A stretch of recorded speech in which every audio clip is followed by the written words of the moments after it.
Need a match to light that.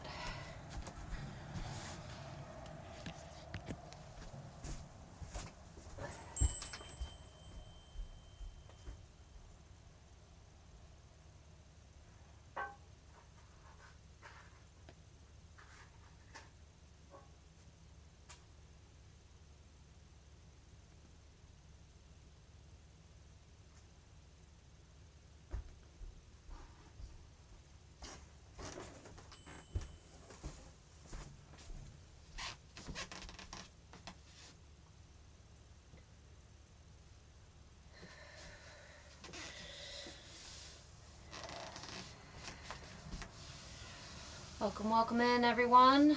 I already have dog hair on me this morning.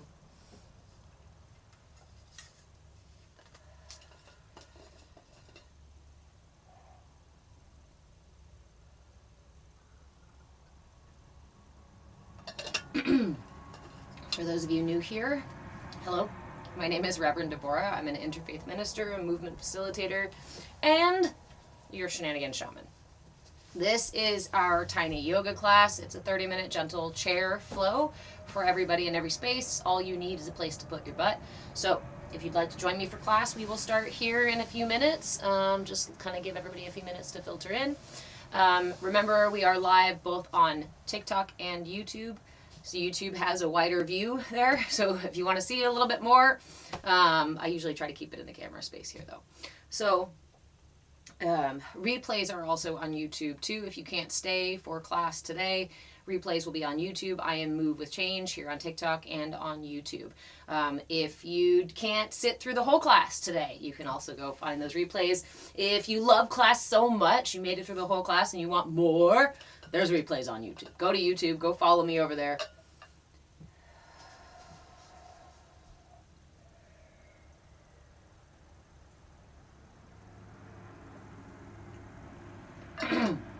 Otherwise, find a place to put your butt.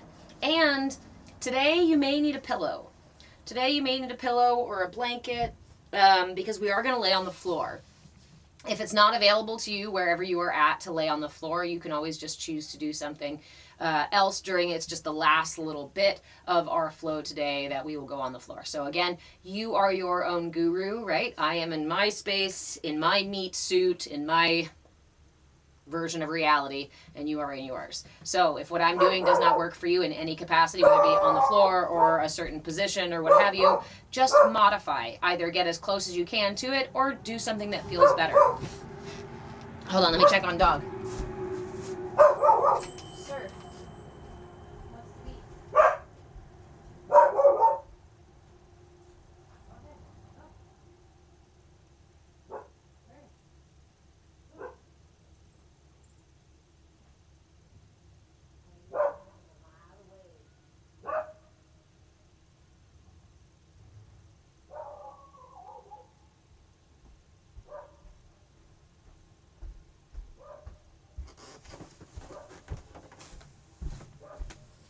That lovely dog has like a 5-mile radius. Good morning, Badass Blind Woman. Good morning, Juliana. Hello, everyone.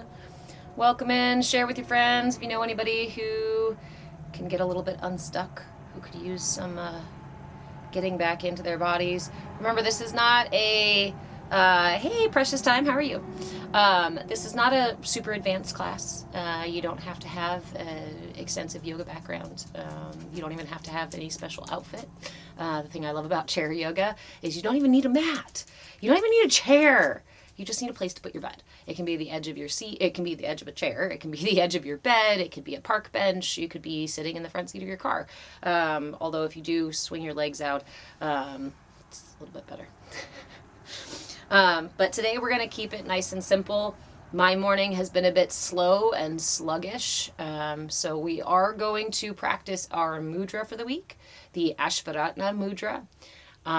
We will also practice, we have several things today.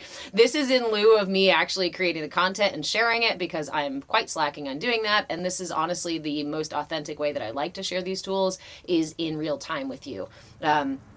And someday I will get around to clipping all of these pieces from the lives and creating content out of them. Right? Right? Right, friends? Okay. Hey, Cappy, how are you? Glad you're here. Let's see. Where was I going with that? I don't know. Oh, we're going to learn several things today. So I have the Ashva Ratna Mudra, and some of them are back there. We are going to practice Surya Bhedana. It's the opposite of what we did last week. Last week we did Chandra Bhedana, where we work with the left energy channel, the left nostril, the left lung, and then today we're going to work with the right. Remember that our left and our right have solar and lunar aspects to them. So Chandra means lunar or moon, and Surya, sun, is our solar energy. So we're going to learn the other side of that. We're going to learn the solar breath today. All the breath work that we're doing this month are alternate nostril breathing, forms of alternate nostril breathing. And next week we will do Nadi Shodhana. First, and if you want these tools, again, they're on the replays over on YouTube at Move a Change. So first thing we did was Anulom Vilom, which is just inhaling and exhaling back and forth, closing one and then the other, alternating back and forth without any pauses. You just inhale, exhale, inhale, exhale, inhale, exhale. It's a really nice grounding, balancing, clearing, and strengthening practice. And then last week, Chandra Bhedana. Now, Surya Bhedana. Next week, we will learn Nadi Shodhana. Nadi Shodhana adds a little bit of a pause. And then we will also incorporate bridge pose into our flow today. Remember that what month is it? February. Our theme for February are the energy channels and the elements in the body. On Wednesday evenings from 2 to 4 p.m. Pacific time, we are doing our CAYA classroom where we're chatting about those things in more detail and practicing some of them. Thanks, Cappy. I love you too. So the theme this month is the elements in the body, the energy flows, the koshas or sheaths that we have within ourselves, and how our energy moves, the different types of prana. We have an upward prana, a downward prana, an outward prana, an inward prana, and what we're actually working on today in our flow, as well as with our mudra, as well as with our peak pose, as well as with our mantra, as well as with our pranayama.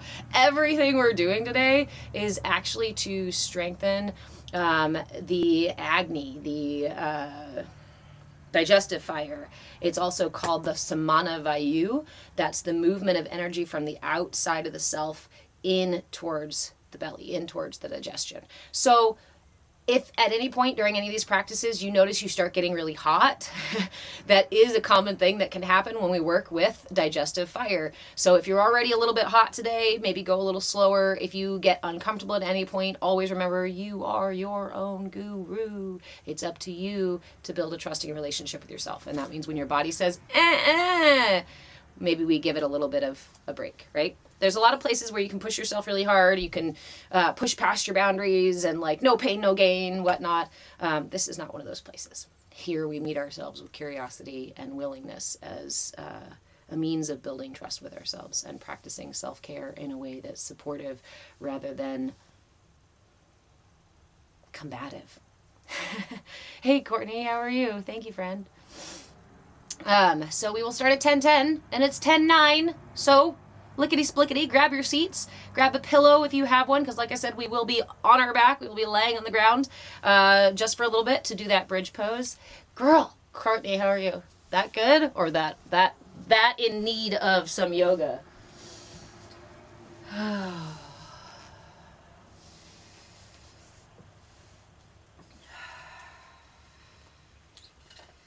have my flow down here.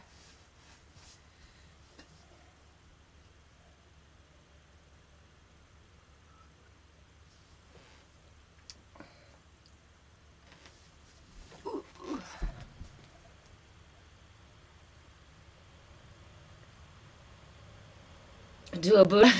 Oh, baby cakes. I know the feeling. Cappy, you keep smelling fire smoke. It's too much fire. Where are you, my friend?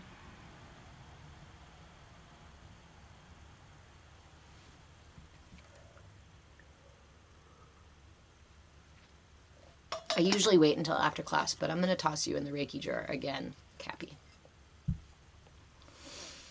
Courtney may be volunteering at a karma yoga retreat in Mexico. Nice. We were just talking about the different paths of yoga, actually, because in relationship to...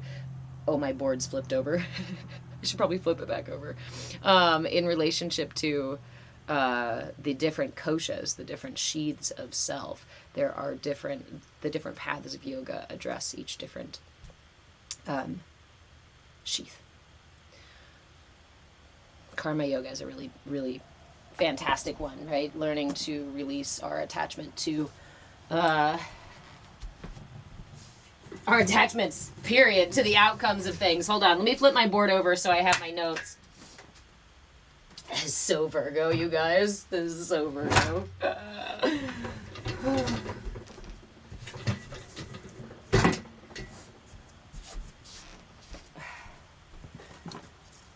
Okay.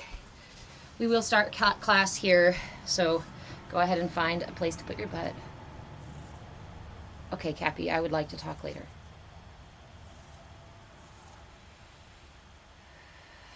Courtney, I hear you. It's funny. I'm looking for people to come here and build community with me / support, work together, blah, blah, blah stuff.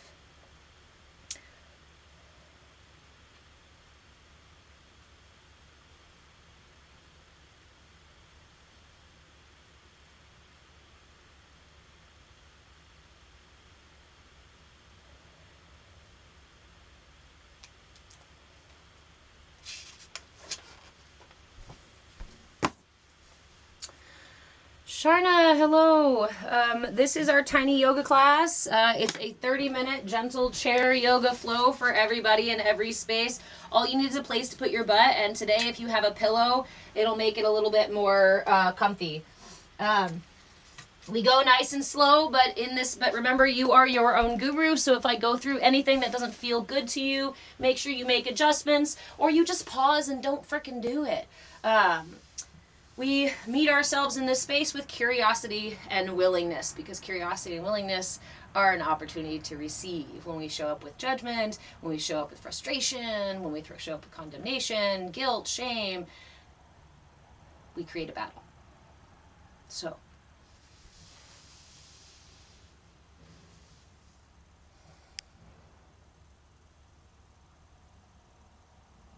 okay guys, I love you guys. Let's talk. But for now, let's get into our bodies. Let's talk later. Right now, find the edge of your seat. Plant your feet on the ground.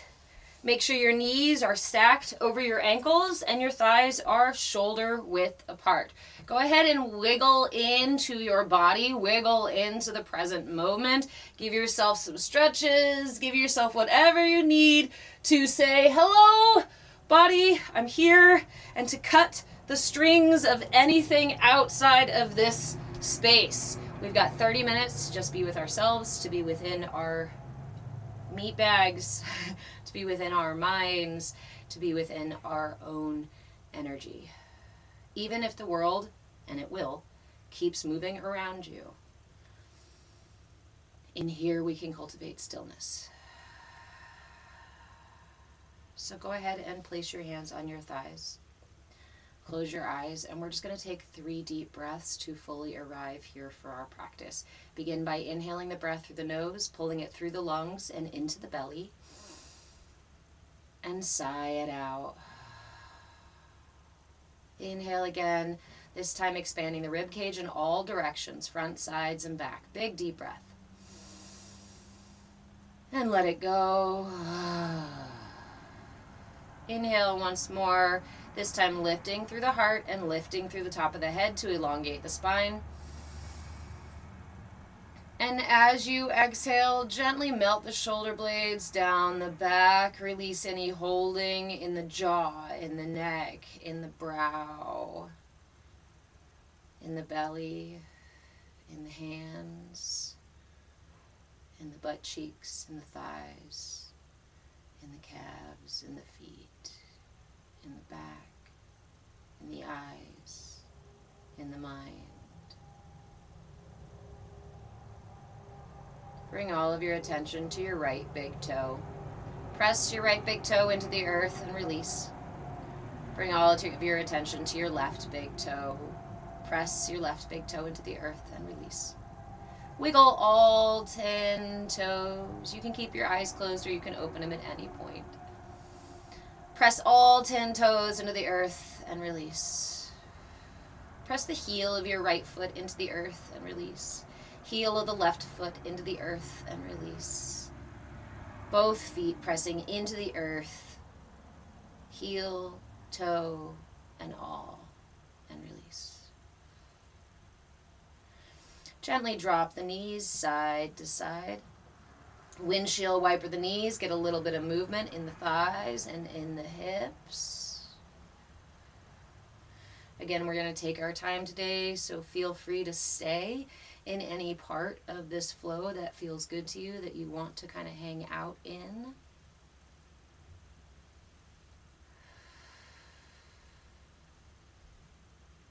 Bring the knees back to neutral, and we're going to lift each side of our hips, little butt cheek lifts. One side, and then release. The other side, and then release it back down. Hip lifts, one side, the other side. Just like you're releasing a fart, like you're letting it sneak out there. One side, and then the other. One side, and then the other. Just notice how your body feels. Maybe you've got some tension in the low back or in your shoulders that's calling out to you. Let it know that you will be there in a moment. We will be here for the full 30 minutes. Go ahead and come back to center. And we're going to tip our pelvis, just our pelvis. See if you can tip the pelvis forward, tailbone, tail out, right? As if you're going to wag your tail a little bit. And then tip it in. So tip it back, as if you're going to wag your tail. And then tip it in. See, it doesn't matter either way. Back and forth. They both. Go ahead and tip your hips back and forth, sending them forward and back. As if you're tucking your tail. And then expending your tail. Come on. Words be wording today. Tip back and forth. Tip back and forth. Come to neutral again, lengthening through the spine. Finding your posture. And then we're going to do some belly tilts. Press your belly out forward and pull your belly back in. Press your belly out forward. Big belly. Pull it in. It's okay. You feel your belly rumble a little bit. Things are moving around. Press the belly out. Pull it back in and release to neutral. We move up into the rib cage. Tilting the bottom of your ribs forward, lifting with the chin ever so slightly to create some space for your rib cage to move forward, and then tuck it back in as if you're trying to send the bottom of the rib cage towards your back. So the bottom of the rib cage forward and back, forward and back. Keep your chin up just a little bit to give some space. Forward and back, forward and back, forward and back, forward and back, and find neutral again. Shake it out, shake it out. Move into head tilts. Inhale, lifting your chin up towards the ceiling. Exhale, slowly drop your chin back down to your chest. Inhale up. Exhale down. Inhale up. Exhale down. Bring the head up to neutral. Inhale and at center. And exhale, just turning the head to gaze over one shoulder. Keep the arms nice and relaxed, releasing tension in the back. Inhale through center. And exhale to gaze over the other shoulder. Inhale through center. Nice long spine. Exhale, gaze over the shoulder. Inhale back through center. Exhale, gaze over the other shoulder. Come back to neutral. Drop the chin, to the chest, and roll the head in one direction. A lot of us have Rice Krispies in our neck. The goal here is not to create a ton of noise. If it happens, it happens, but we're not seeking snap, crackles, and pops. We're not seeking chiropractic adjustment here. Just rolling the neck, warming the muscles. When your chin reaches your chest, go ahead and switch directions. It's amazing how good little, simple kind of movements can feel.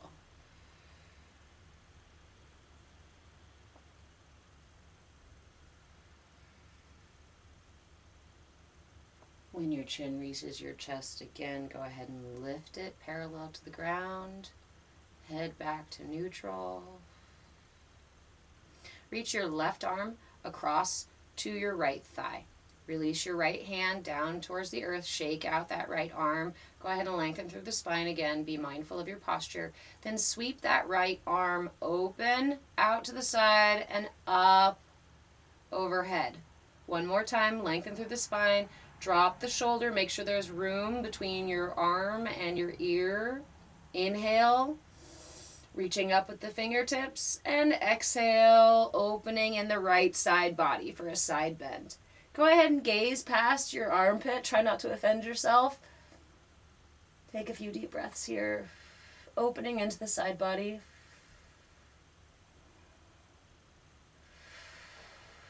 Make little adjustments to create a more space.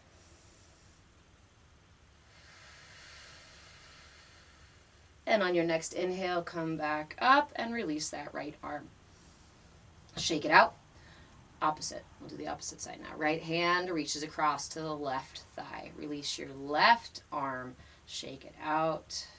Lengthen your spine. Sweep the arm out to the side and up above. Drop the shoulder to make sure there's make sure there's room, space. Reach for the ceiling with your fingertips. Lengthen through the spine. Inhale. And exhale, bending over to the right side, opening that left side body. Gaze to the left, past your armpit, and breathe. Allowing the inhale to open up the rib cage, open up the side body.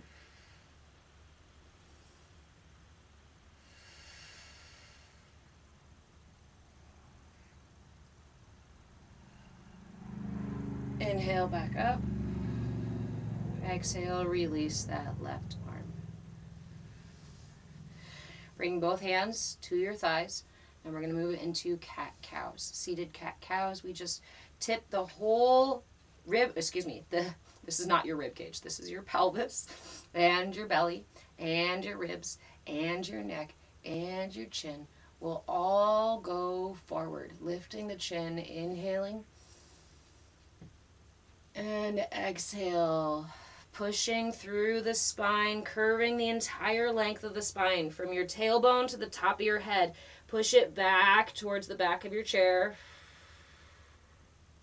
Inhale forward, sending everything forward, tipping the pelvic floor, sending the belly forward, the rib cage forward, the chin up, and exhale back. 3 more nice big movements. Inhale forward. Exhale back. A whole spine massage. Inhale forward. Exhale back.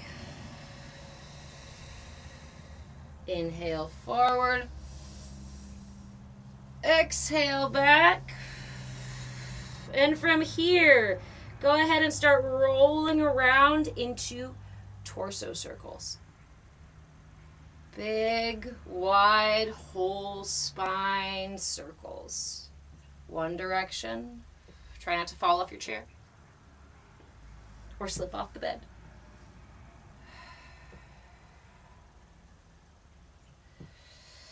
And then when your whole spine is pushing towards the back, go ahead and switch directions. Really just getting into the upper body, the torso, the spine, the muscles, the tendons, the nerve endings.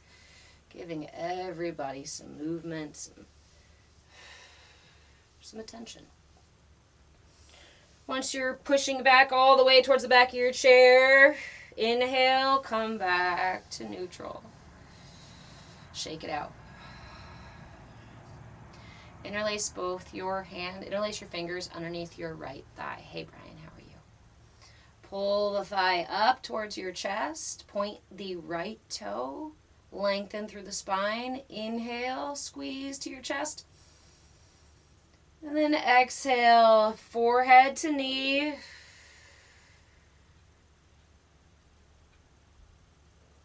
Inhale up, lengthen the spine. Go ahead and grab a hold of your right knee, keeping your right foot pointed. And we're going to do some hip circles, hip opening circles. You can go any direction you want with this knee. Go ahead and just open it up and do a few circles.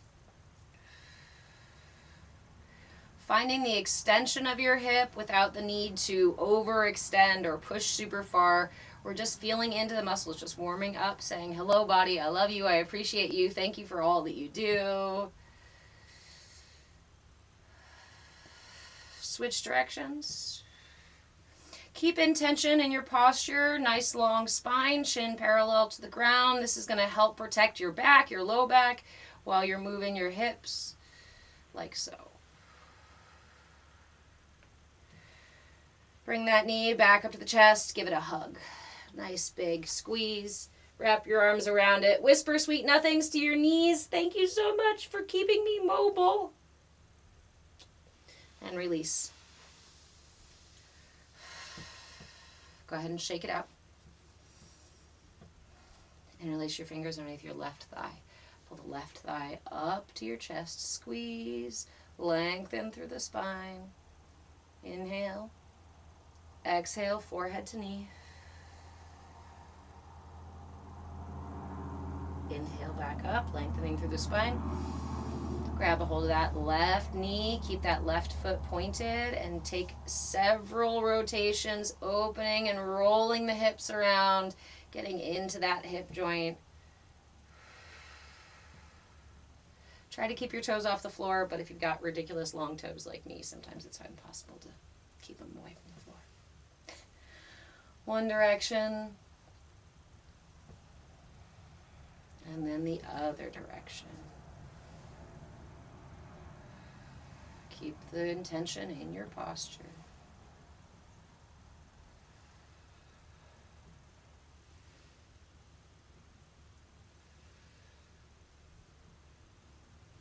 Go ahead and hug that knee into your chest, big squeeze. Give it some love. Whisper sweet nothings.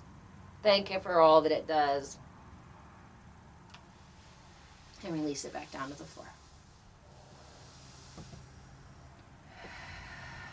Wiggle your toes, ground back out,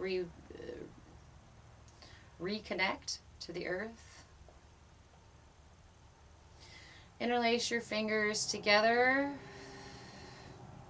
Interlace your hands, yes. Interlace your fingers. All your fingers except for your pointer finger. Send that up above your head for a little back bend here. Reaching up towards the ceiling. And release. Bring both hands behind you. Interlace those fingers behind you. And pull back with your fist to give you another back bend. Getting a little bit lower into, deeper into the shoulder blades. Opening up that front chest. Big deep breath. And exhale to release. Lengthen through the spine one more time. Go ahead and give those arms a wiggle, shoulders a wiggle. Make sure they're still loosey-goosey. Lengthen through the spine. Inhale. And as you exhale, slowly begin tipping at the hips. You can slide your hands down your legs, following them all the way into a forward fold. Whatever is available to you today, find that. Fold and release the arms, release the head. Take several big, deep breaths here. The benefit of a forward fold is that you can feel the way the rib cage moves during your breathing. So thank you, friends. Focus on that feeling. Focus on really expanding the rib cage in all directions, front, sides, and back. Take those big, deep breaths. Relax the head, release the neck.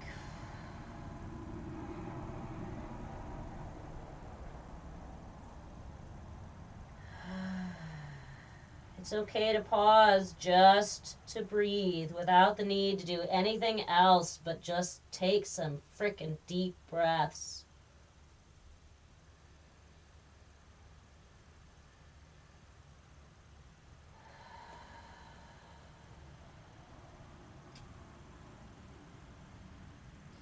Lengthen through the spine just a little bit, placing your hands on the floor or on your feet, wherever you can reach to, or even on your shins. Inhale your right hand, bring it to your left arm, and just drag it all the way across your left arm, across your left shoulder, across your chest, until you turn your torso to reach up towards the ceiling. Gaze towards that hand. A nice long spine twist. Breathe, big deep breath. Exhale. One more big deep breath. And as you exhale, slowly release, come back down gently. Release the head again, shake it out. Place the hands on the ground, lengthen through the spine. This time, take the left hand to meet the right. Drag it across the arm, across the right shoulder. That already feels good in my low back. And reach up towards the ceiling, twisting the length of your spine. Gazing up towards that shoulder. Try to keep your thighs parallel. Try not to drop your knees to one side or the other. We're just twisting in the spine here. Big deep breath. And release on the next exhale. Release the arms, release the neck, and then slowly roll up. Try to pull from the lower spine, your tailbone. Let your tailbone lead. And start stacking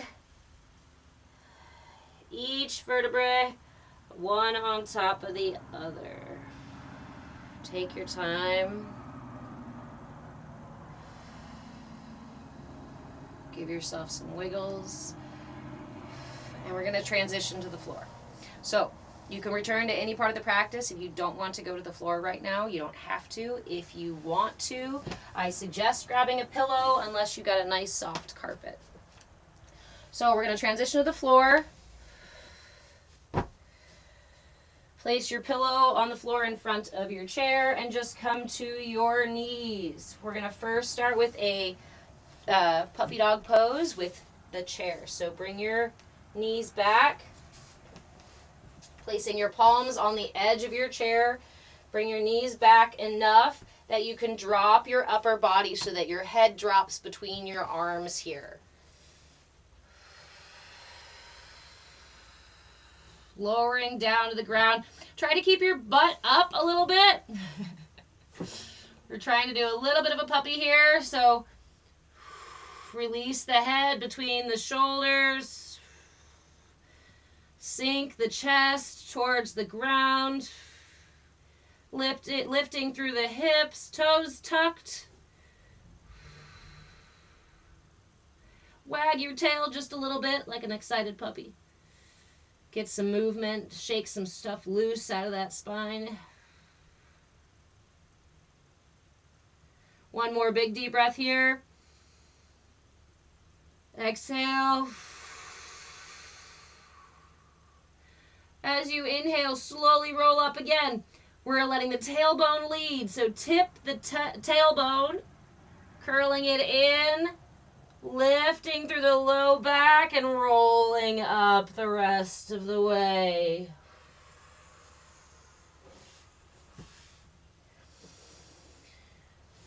We're going to transition down to our back. Corpse pose in the chair. Hold on, let me make sure that you guys can see me. Hi Byron, how are you? Oh, sorry about that. Okay. Go ahead and lay on your back. on your pillow and put both feet on your chair. I encourage you, if you are at work, in your office or something like that, and you can do this, by all means, my friend, take 5. We're going to take about, well, we're going to do we're going to do our bridge pose, and then we're going to take a few minutes here with our mudra. Okay. For just a moment, just rest your feet up on your chair. Release your arms. And relax your body in corpse pose. Just for a moment, rest. Give yourself permission to release any tension in any muscle. No holding.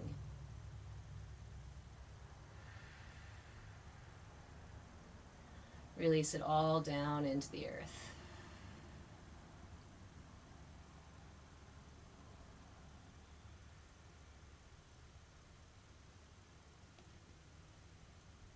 Yin energy, lunar energy, the energy of recuperation, the energy of rest. We are not human doings, we are human beings, but we so often forget and busy ourselves with all of our doing.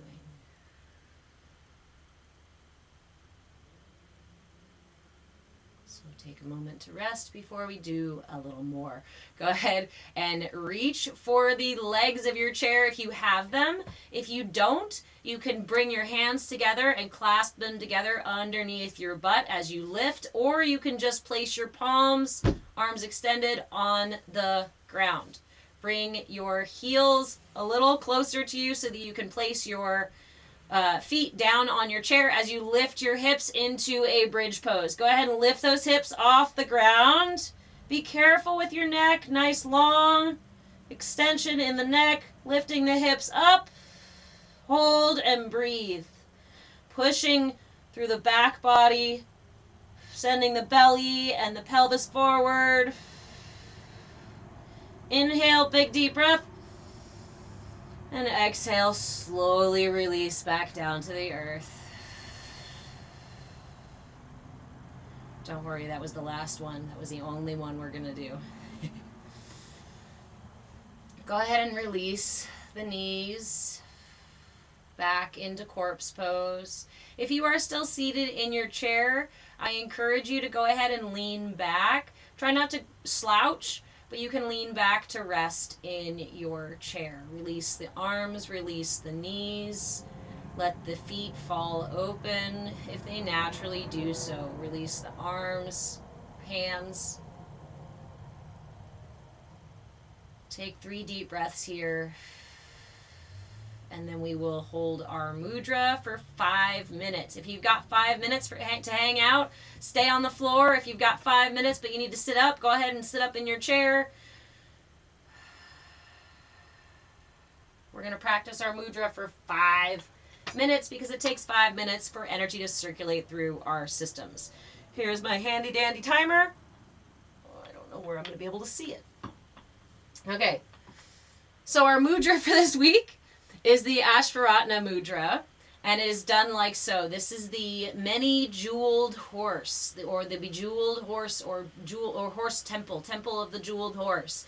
It goes like so. Bring your palms together.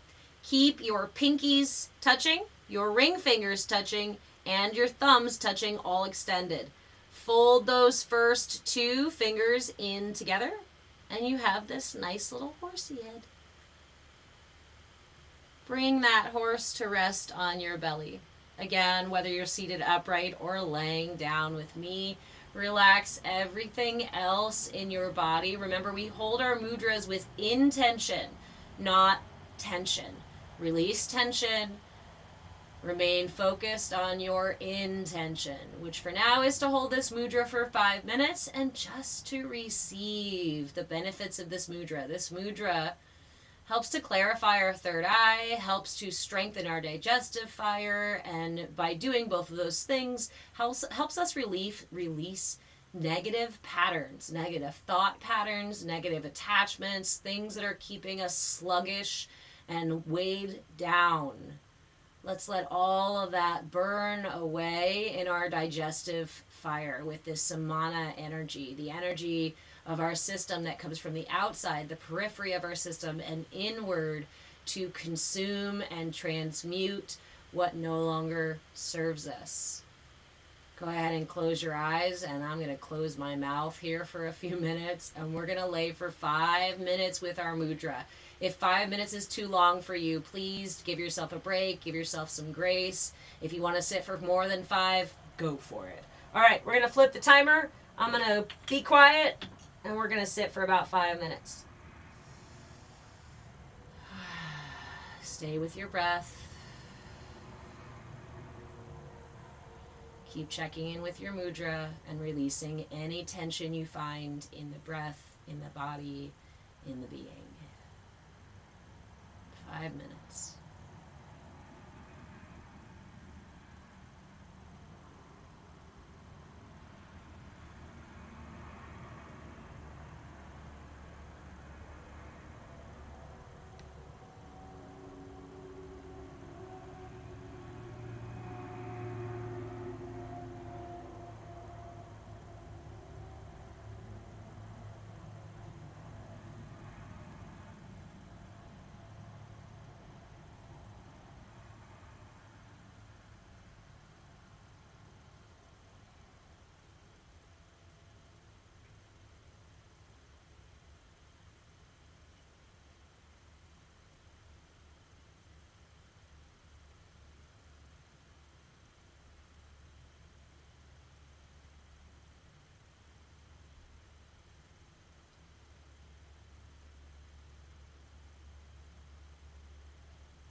During this practice, I encourage you to bring the breath down into the belly. To do this, you can simply notice the way that the mudra rises and falls on your belly as you breathe in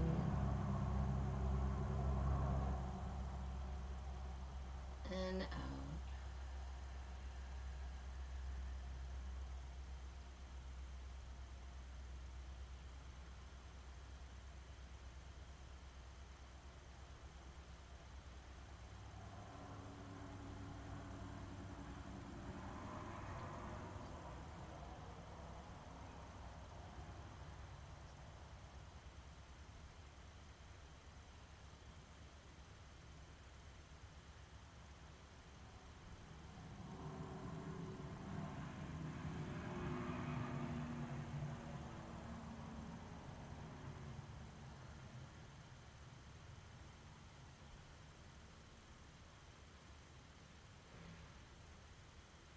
Stay with the breath, stay with your practice.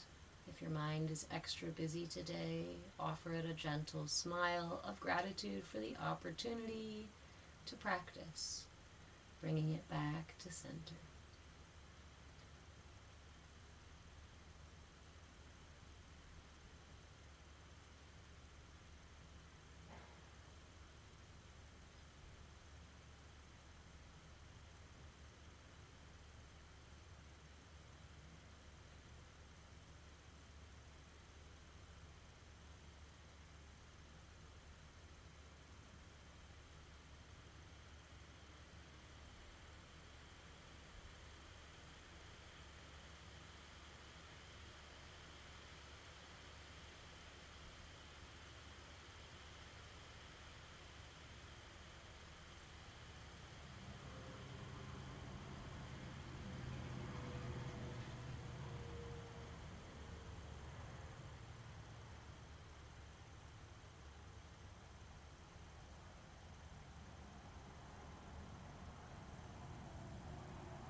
Remember that you are your own guru. If at any point the practice becomes uncomfortable, please just release the hands and give yourself a moment,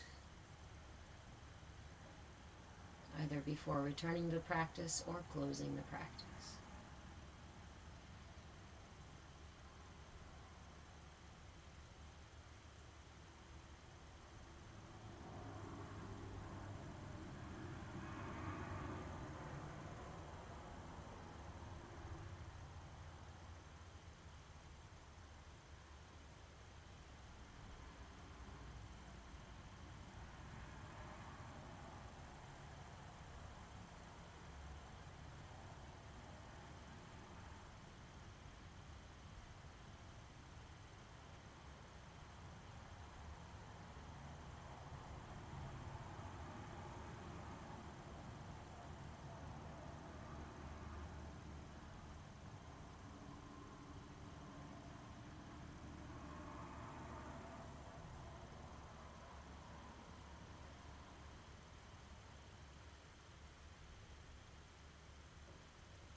Keep breathing, we're almost there.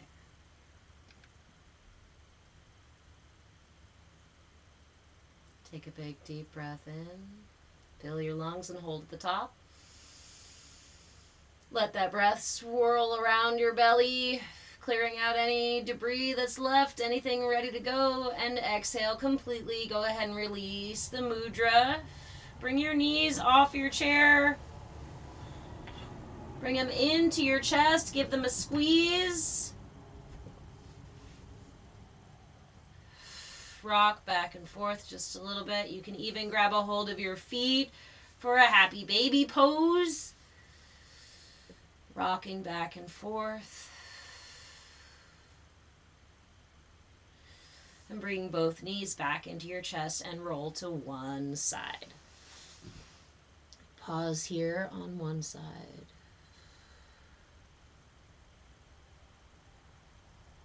Waking up from practice. Waking up from being. Transitioning back to doing. Press your hand to the floor and slowly sit up. Oh, I almost knocked over my coffee. Or don't sit up, or stay laying down if it's available to you. Hey, Orange Vigilante, how are you?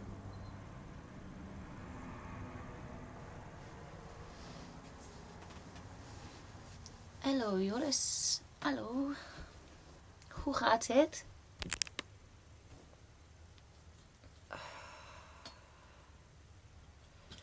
Welkom in.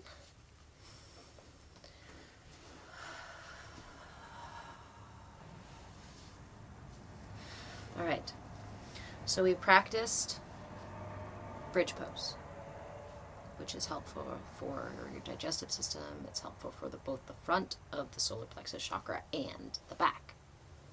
Hold on, let me adjust the camera a little bit now that I'm on the floor. Okay. And we did the seated version of it, obviously, because we do chair yoga. We practiced our Ashva Mudra. Bring the palms together. Keep the pinkies and ring fingers extended. Thank you guys for the gifts. And the thumbs extended. Fold the first two fingers over each other, and you have this nice bejeweled horse. We hold it here at the solar plexus. It helps to boost our digestive fire, our Agni. It also helps, hey B. Wilson, how are you? It also helps to balance the Samana Vayu, that is the pranic flow of energy that goes from the outside, the periphery of self, and into the center, into the digestive system. This is where our digestive Agni comes from, is from all this energy in our system coming into our digestion. Badass blind woman, I think I may stay here in fetal position all day. I wanted to too. I didn't want to get out of bed, which is why I made sure that today's flow basically put me back in bed. This is how I befriend depression. Is I say, okay, fine, we'll get out of bed, but, or like, yeah, the agreement. But we can get back in later, right? Yeah, on the floor. Okay, so The mudra works to increase our benefits, our digestive fire, the samana vayu, flow of energy. It also works to burn away negativity, negative thoughts, negative feelings, sluggish, kind of depressive, the stuff I was feeling this morning, the stuff that weighs you down. This can help digest that stuff, right? When we boost our Agni, our digestive fire. Need that, right? Me too. Thank you guys for sharing the live. This content is not divisive. It's not radicalizing anybody. It's not sensational, and it's not making TikTok a ton of money, which is why they don't share it at all. So, made me a little gassy, not gonna lie. Yeah! That's what I mean. Moving that negativity right out of there. Better out than in, right? Thank you guys again for the gifts. You guys are keeping my lights on. You guys keep my ability to do these classes. I continue to do these classes for free because that is most authentic. Instead of charging you guys for these classes and nickel and diming everybody, I figured I'd do what I would do otherwise, which is just share this really cool shit that I'm doing anyway. So it's more fun to do it with friends. So thank you all for joining me, and thank you for your support so that I can keep doing these classes and teaching. So, am I still building the community? Not in Arizona. I am not in Arizona. I am in Oregon. And yes, I am definitely still building community. And I am looking for people who genuinely want to be in person in community. I know it's a bold statement to make on live TV.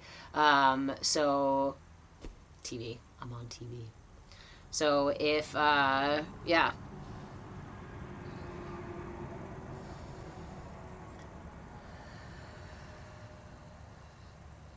We don't know where the wind blows us. And life is, undetermined. Tomorrow is undetermined. But when we support each other, come together in any form of community, right now all a lot of us have is this online stuff. Is in-person great, and hopefully we can all find a way to get more in-person community? Yeah. I hope that for each and every one of us. Because it's an imperative, it's a human imperative. We're pack animals, we're not meant to be on our own completely. And where I'm building it, I don't know. We shall see. But we will always have community.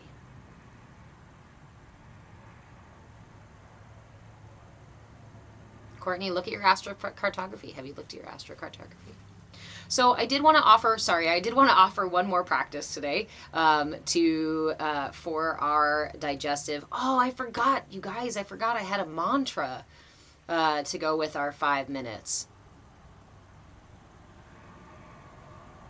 Do we add the mantra?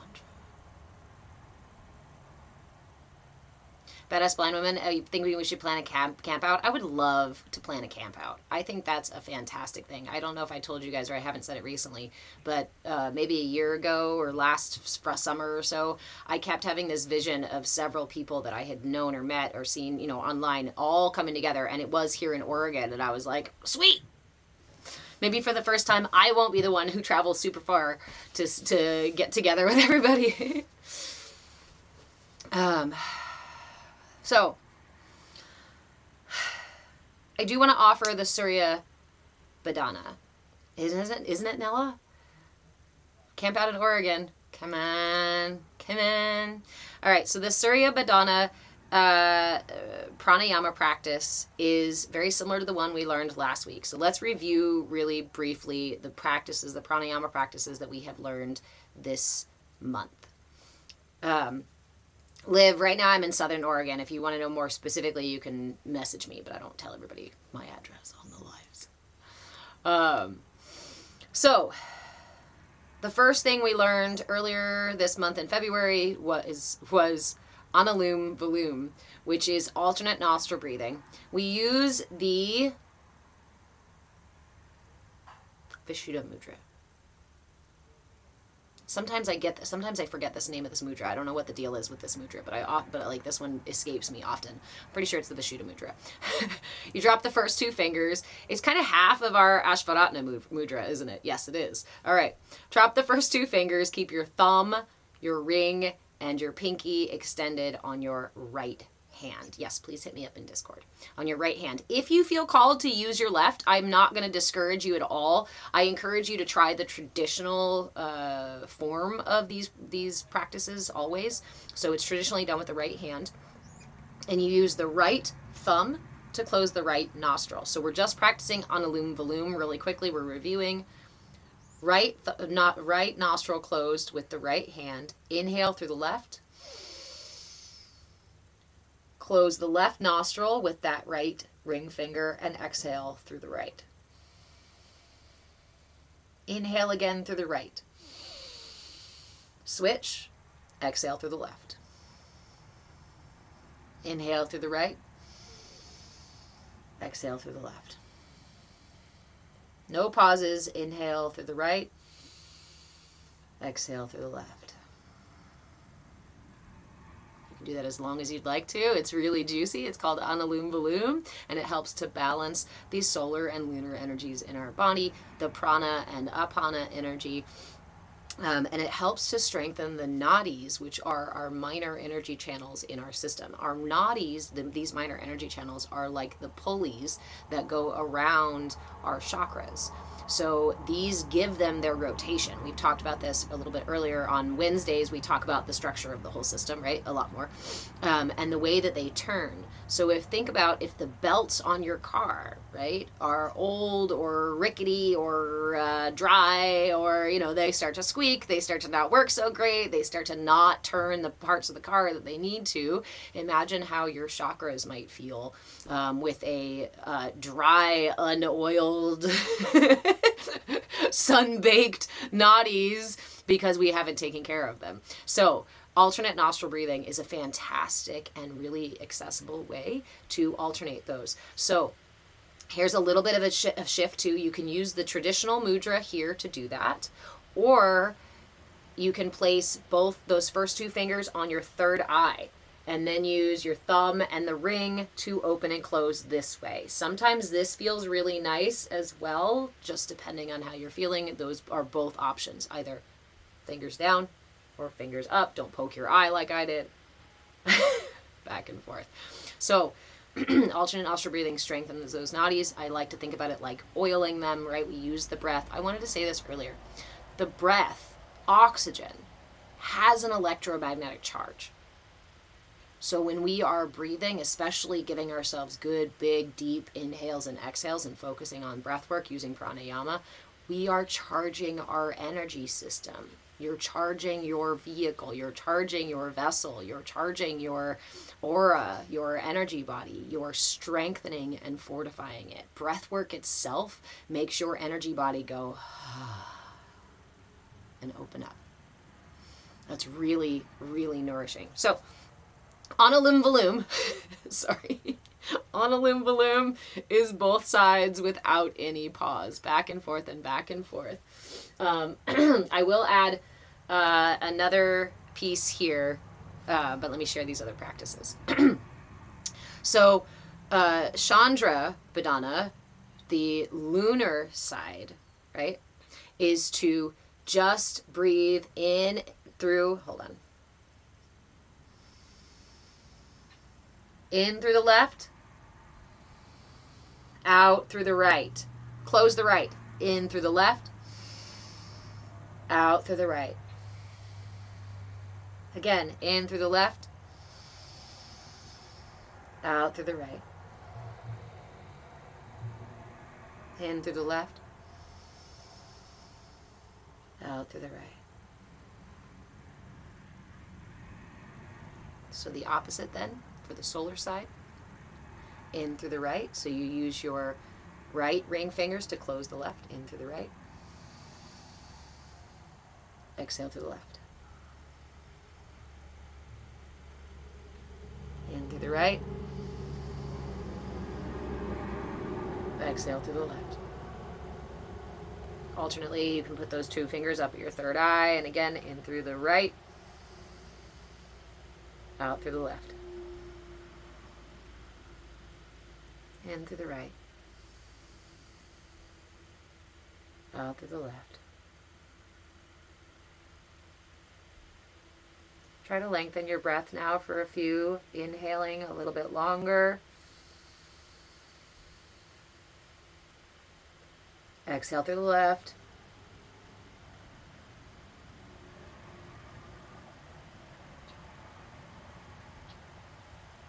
Inhale through the right.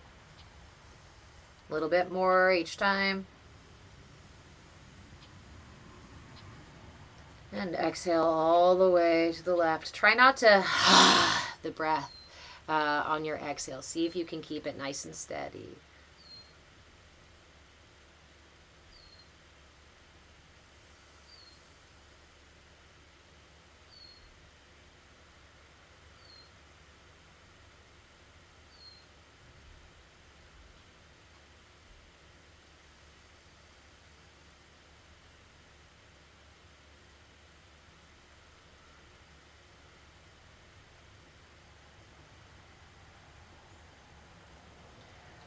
Go ahead and pause for just a moment, keeping your eyes closed. Release your hand and notice the way that your lungs feel. Notice the way that your nostrils feel. Notice the way that your head feels. Notice the way that your throat feels. Notice the way that your heart feels. Notice the way that your belly feels. Notice the way that your tailbone feels. Notice the way that your right big toe feels. Notice the way that your left ear feels. Notice the ways that your eyes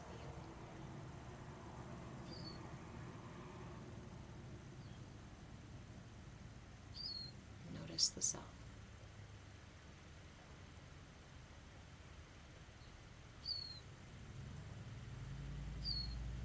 As human, as we go around pretending to be human doings, oftentimes we don't pause and just notice, just bear witness. And yet we know how powerful it is to bear witness to another. We unintentionally often deny ourselves that gift.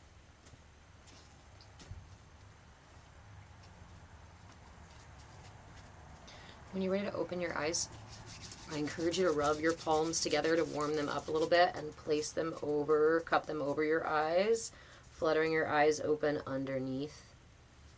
Oh no, I have a puzzle piece. I knew they were going to do that to me. They always do. Hold on. I swear they wait for me to have my eyes closed. Okay. We're safe.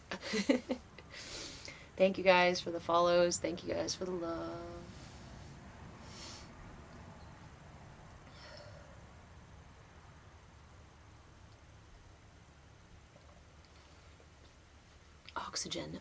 Oxygen having magnetic charge, yeah.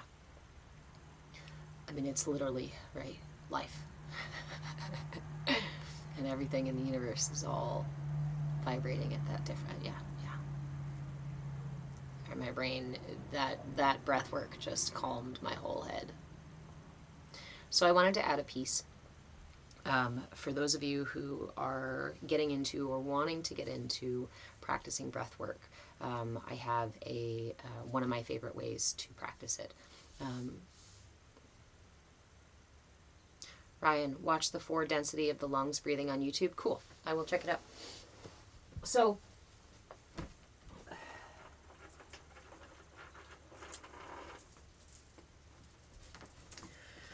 one of my favorite ways to practice pranayama, I don't like using timers because they are often disruptive.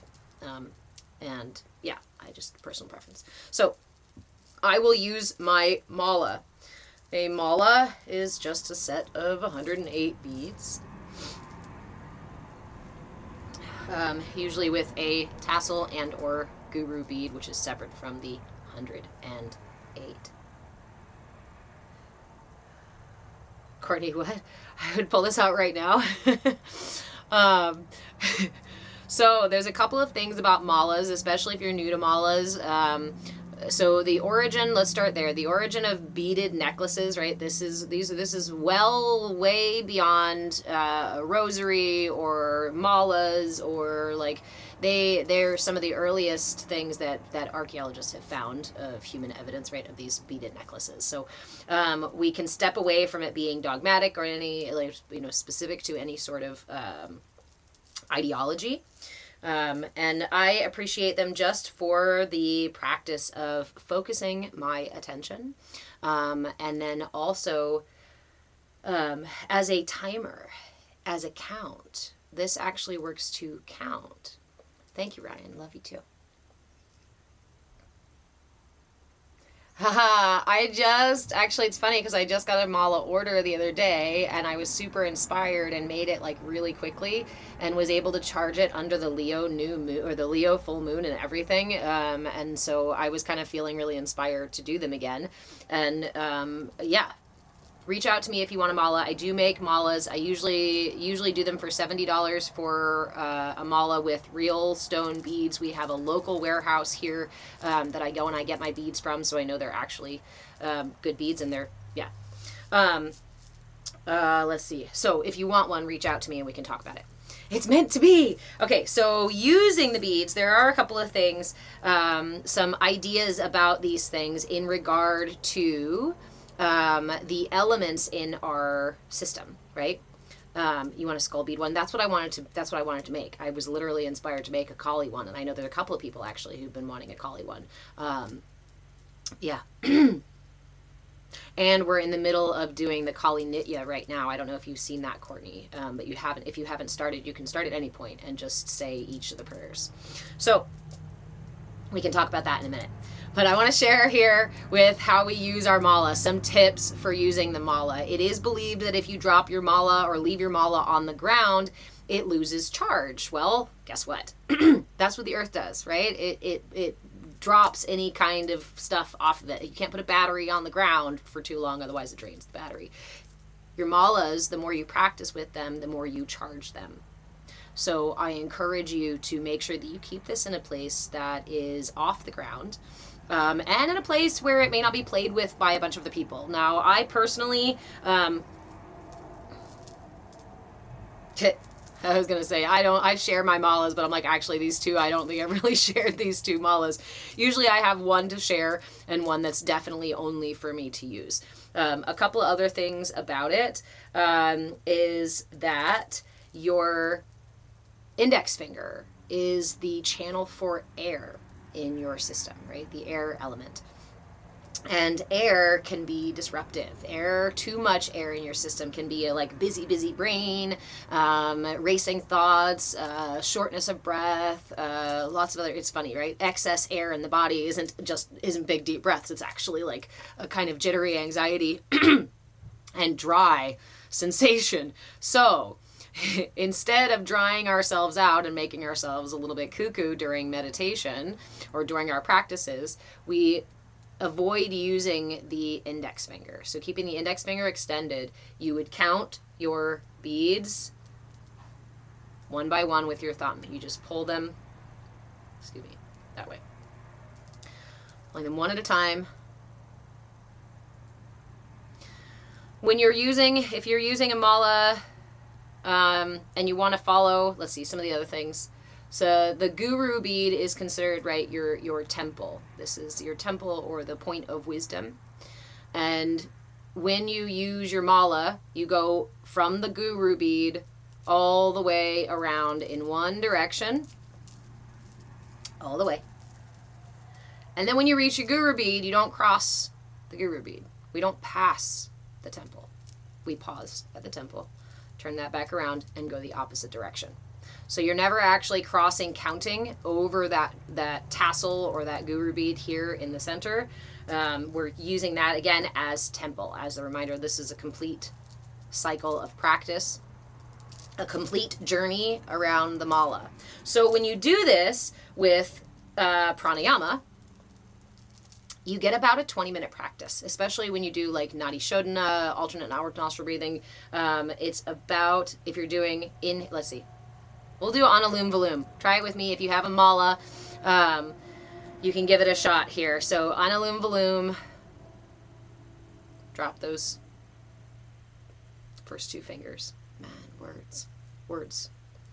Drop the first two fingers into your palm. Keep your thumb, pinky, and ring finger extended. Use the right to close the right nostril. Use the thumb to close the right nostril. Use the ring finger to close the left. And then on each inhale and each exhale, thank you, friend, on each exchange of breath, we are counting a different bead. So close that right nostril, inhale through the left, and pull one bead. Exhale through the right and pull another bead. Inhale through the right, pull a bead. Exhale through the left, pull a bead. Inhale through the left, pull a bead. Exhale through the right, pull a bead. You can continue in that fashion, and it gets you about 20 minutes, give or take, depending on how fast you do your practice. I often do it with Nadi Shodhana, which includes the pauses in between the breaths at each inhale, but we will do that as our practice next week. So yes, I do make malas. I make custom malas and charge them up with energy and clear them and all that good stuff. So let me know if you'd like one. These are just some of my simple ones here. I am running low on beads though, so I'm going to have to go and get more stock. Also, I've heard people say, this is a weird one that popped up in my head, I've heard people say that you're not supposed to like walk around and wear or kind of give you a little bit of gripe for walking around and wearing them or wearing them on your wrist. I don't, if you feel called to carry your mala with you, it's still, especially one like this, right? These are still charged beads. This still has an energy to it. And if it gives you comfort to wear it, then wear it. Yeah. I often will wear it because it will help with anxiety, right? It's kind of like a fidget toy as well, but I can do my practice anywhere, anytime. Courtney, your Zen Buddhist friend, always wears his. Yeah, I think there's the whole like fear of like cultural appropriation stuff or wearing it just for a style kind of thing. But again, I like,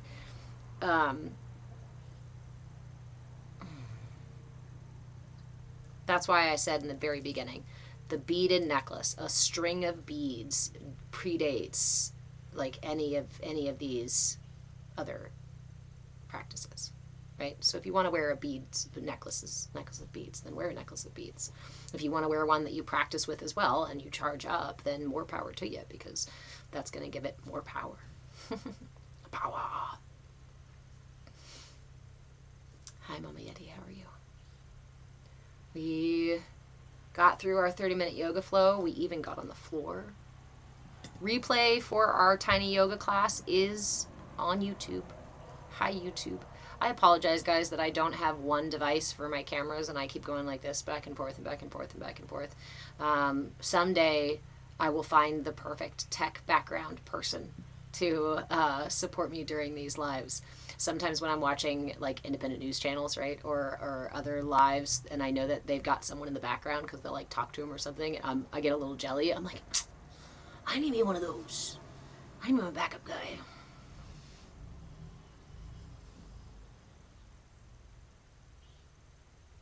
Nice. I used to want to go stay at a monastery and visit that kind of thing. In fact, as you guys know, right, when I was younger, I thought I wanted to be a nun, right? So I thought I wanted to completely commit my life to spirituality. But I very clearly got the message to leave the institutions. And every time I kind of stepped in the door of those institutions, yes, there's something to learn there, and there's practices that I have received from a lot of those explorations and a lot of my studies. But the message was never to stay. It was this funny, like, I don't know the words. It was this image in my head of me sitting in a mountain, shack somewhere, and I would ask myself, like, what are you doing for the world? Yeah, sure, meditating for the world is a powerful thing, but I know that in this lifetime, I have much more, a different place to be. A different place to be.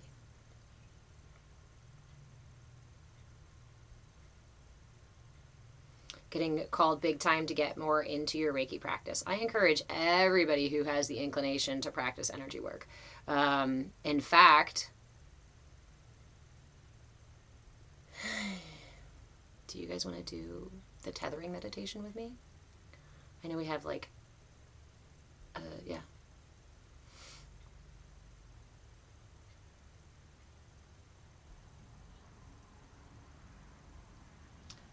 So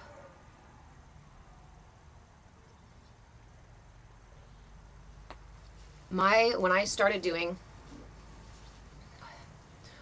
my mother gifted me our family lineage of energy work. I later took a Reiki certification class, which was really helpful for its own tools. But it wasn't until later that I really grounded out my practice by creating what I call the tethering meditation. Hey, Ashley. Yay! So this meditation is called the tethering meditation, and essentially this is the practice of digging your roots into the earth and sending your tendrils, I call them tendrils or roots, up through branches from your head up into the universe. So when we practice energy work, when we practice Reiki, here's a really big thing about energy work. When we practice energy work, we are using the infinite source of prana, the universal prana, the energy that is vibrating through absolutely everything in the universe, right? We use that energy to practice energy work, to do Reiki or any other form of energy work. We also have a finite toroidal field of energy, right? You guys know a little bit about the structures here. We talk about it in class. Your finite source of energy is generated from your heartbeat, from the defibrillator cells in your heartbeat and the exchange of oxygen, right? And that energy field is a limited source of energy.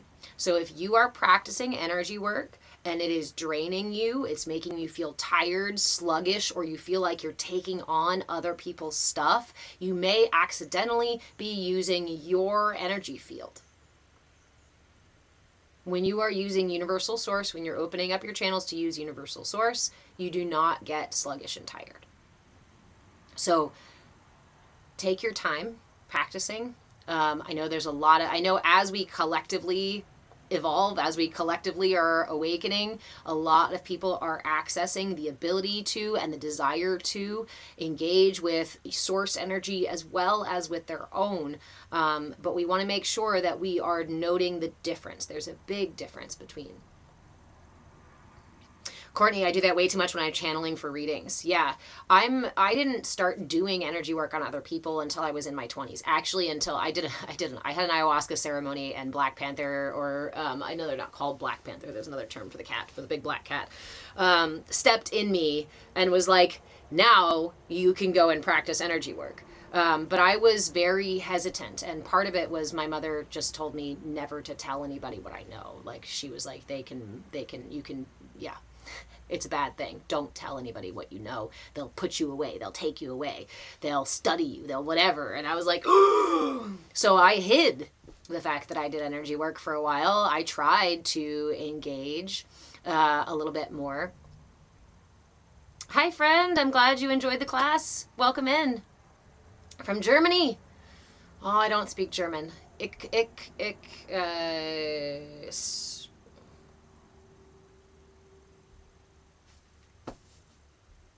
Beetje Nederlands. Ik spreek een beetje Nederlands, but niet German. Deutsch, niet Deutsch. Sorry. I try. I love languages, but German is one of the ones that I haven't gotten to yet. But now you're encouraging me to learn. Hey, maybe I'll start weaving some other languages into my classes. Yeah, nice, Courtney. So, let's see. Energy work.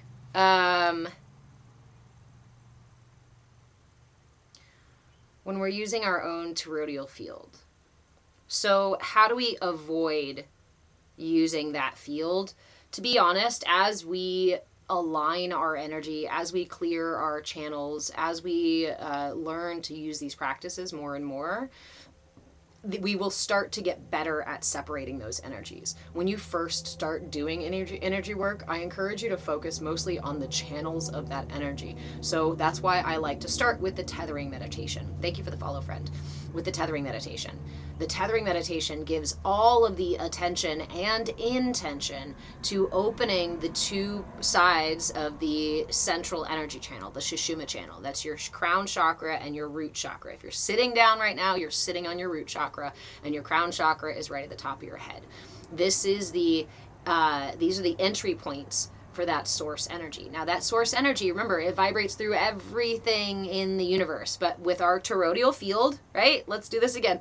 My heart generates a toroidal field. That toroidal field kind of looks like a fat donut, right? It's got a little bit of an inch, like it comes up this way and comes back in this way for my root and my crown. So those are vortexes. Those are vortexes where that energy comes into our system and meets at the heart. That gives our defibrillator cells their beat. That beat is an electromagnetic generator. It generates that toroidal field. So we want to focus on those two entry points. And we want to focus on pulling that energy into the heart space. From the heart space, I like to focus on the energy flowing out through my arms and through my hands. You can also imagine it just expressing from your heart directly. I encourage you to invite the energy to flow, maybe rather than trying to force it. Is it similar to the violet breath and Reiki? A little bit, yeah. It's more your intention and your attention are two of the most important tools that you have, right? Think about, I can use a million analogies for this, but let's use one of my favorites is a witch casting a spell, okay?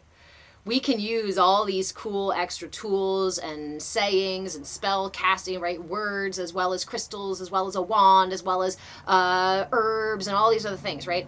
All of those things that I am using, including the words and all of that, are to give it more of my attention and intention. These are to manifest, to show my intention in material ways, right? That's why we use these things. Mantras are about expressing those intentions in a verbal way. That's why they're so powerful, is because we bring them out of our heart, out of our head, and we express them out into the world. So that's how manifestation works. Our intention and our attention. Imagine your witch casting a spell who has all of her intention there, right? Set out on the altar. And then her attention is off here thinking about something totally different. How effective do you think that spell is really going to be?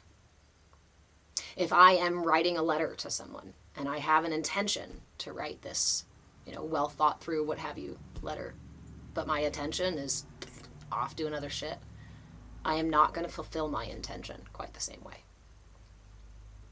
When you align your attention and your intention, you actually release the surface tension of the conscious mind, because you're here and now, right?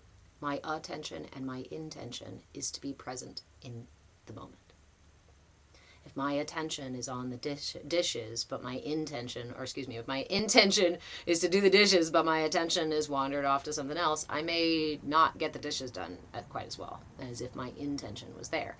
And some of the most powerful practices are doing the most simple things with all of your attention.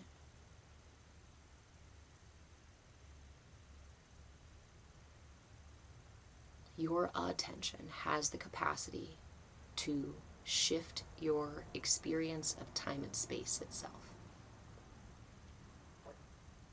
That's, again, not some woo-woo hyperbole. It's science. It's quantum physics.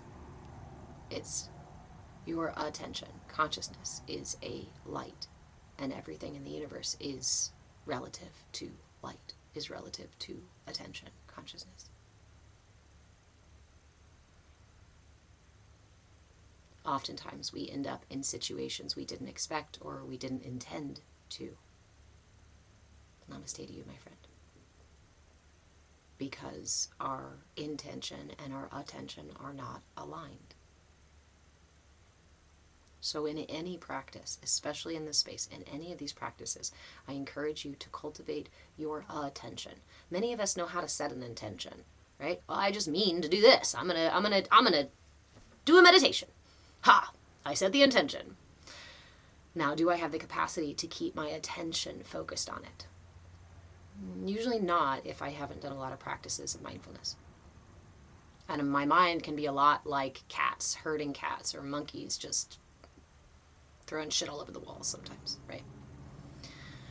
Like getting toddlers to come sit on the mat to listen to a book. It's a practice. It's not about perfection. It's not about being an expert at it right away. It's about showing up for the process and meeting yourself with curiosity and willingness. Why? Because if I meet myself with condemnation and shame and judgment, it's not going to be an enjoyable thing. My system's not going to want to hang out here. My defenses are going to go up, and I'm not going to be able to get in quite as deeply or as centered as is available when I meet myself like this. Your system, this is your ally, right? And that means your defenders are also in here, and if they have to, they will defend you from even you. So when we cultivate our attention, we are working on building trust with ourselves as well. Some of us feel uncomfortable being in the present moment, and that's okay. There's good reason to sometimes. I have a little Mary Poppins-ish voice in my head that every time I notice my attention has wandered off during a practice, it kind of just goes, oop, and I bring my attention back. So, for our meditation, I will walk us through the tethering meditation. And we will focus our intention and our attention.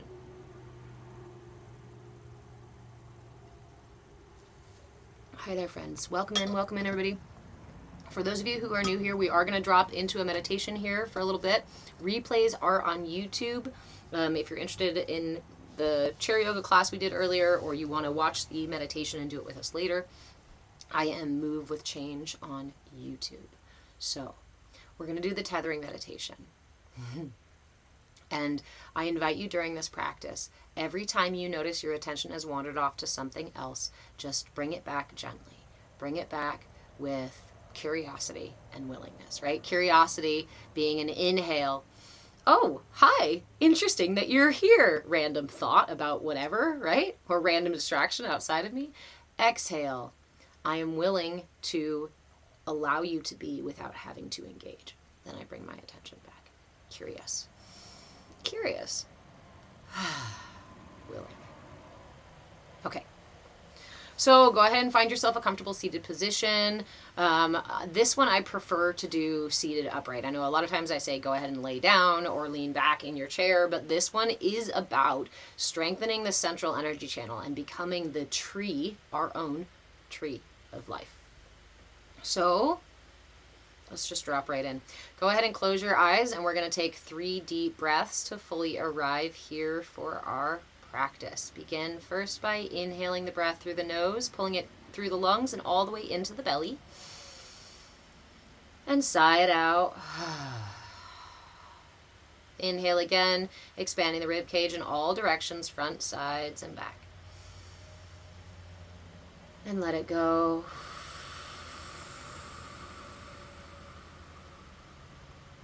Inhale again, this time lifting the heart and lifting through the top of the head to elongate the spine. And exhale, gently melting the shoulder blades down the back. If you have tension in your low back, I currently do, so I'm going to go ahead and cue for this one.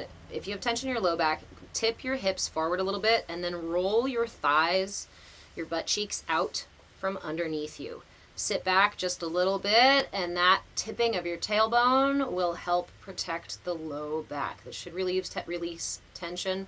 Also, you can use a pillow just underneath your butt to help lift the hips, and it drops the legs in a way that protects the low back too. So,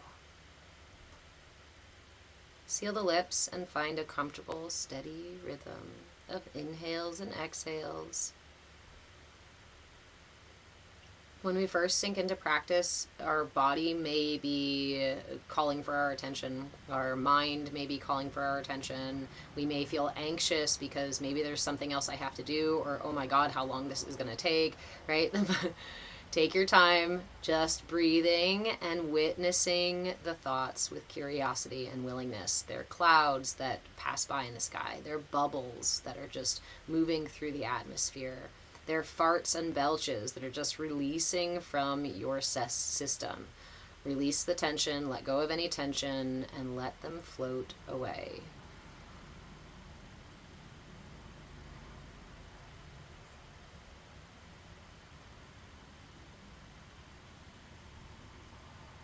Nothing more, nothing less than the breath.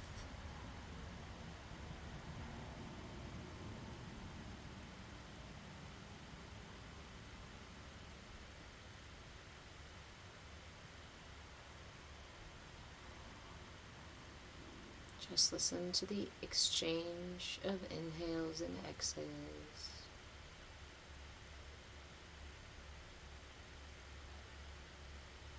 Notice the way the heart rises and falls with each breath.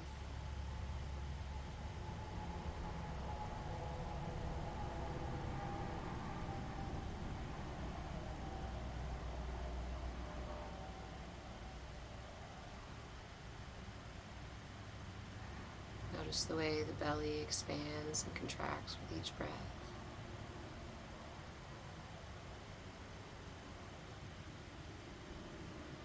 Notice any of those thoughts that arise in the mind, that rise and fall with the breath. Everything aligning. Inhales and exhales, like the ocean, ever lapping at the shore.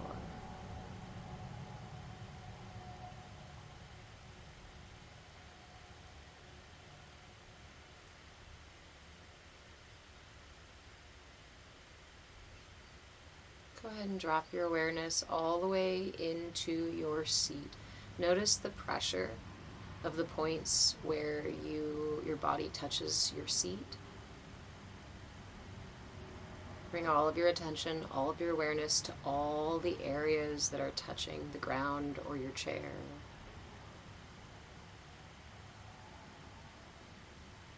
Sinking all of your attention into the lowest parts of self, of the body, as they connect to the earth.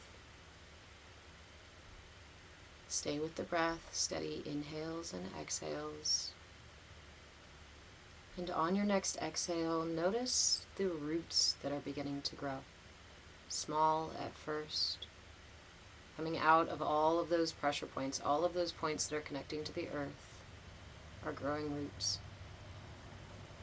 Those roots slowly move through your chair, through the floor, through the layers of the foundation of the building you're in, or into the earth, through grass or dirt, layers of soil and water, bone and oil, condensed rock, and pockets of air as we move deeper and deeper into the earth, focusing all of your attention on the sensations in the body as these roots dig down deeper, of the visualization of the roots moving through all of these layers. Can you hear the sound they're making? Quietly digging deeper and deeper and deeper into the earth until finally breaking into the center of the earth, breaking through the last bits of hard, dry soil, and into this warm, fluid space, the very core of the planet, hot, molten magma at the center of the earth. Allow your roots to dig right in. They will not burn. Touching into that magma, into that liquid core, your roots begin to pulse. Feel the heartbeat of those roots as they reach all the way into the center of the earth. Feel the heartbeat, the pulse, as it moves up through the roots and into your low body. That molten magma core, the warm, fluid, liquid earth center, pulling up with each pulsation like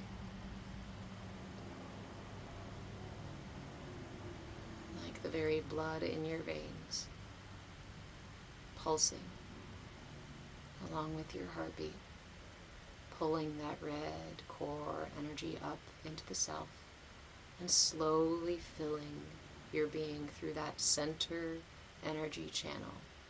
The very center of your core, there is a Sushumna, the central energy channel, and this molten warm center travels up through the middle.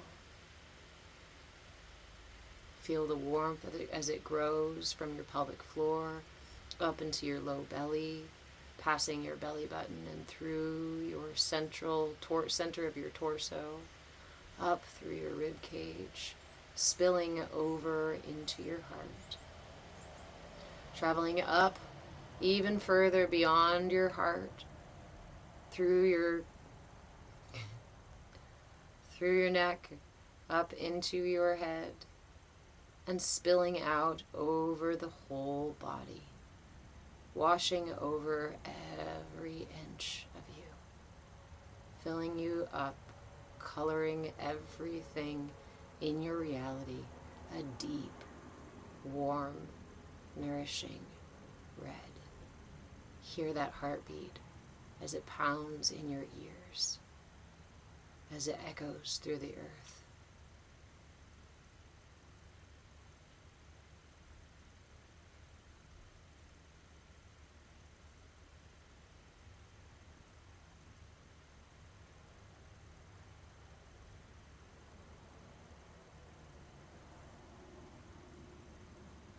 Stay with the breath.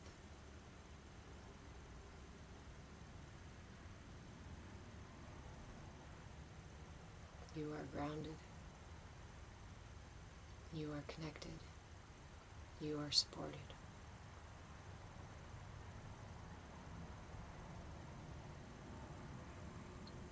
Stay here as long as you would like. When you're ready to reach up, bring all of your attention to the top of your head. Feel into the sensation of the hair growing from the top of your head.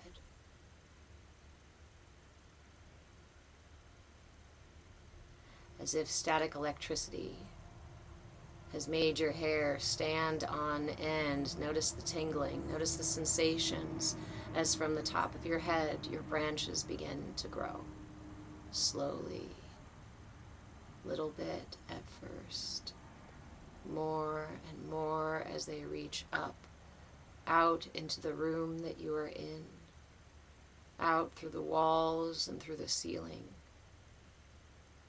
weaving through the sky, reaching through the trees outside, past birds and clouds, through layers of atmosphere, reaching out into the ether, out into the cosmos, out into the cold stellar energy, reaching past constellations.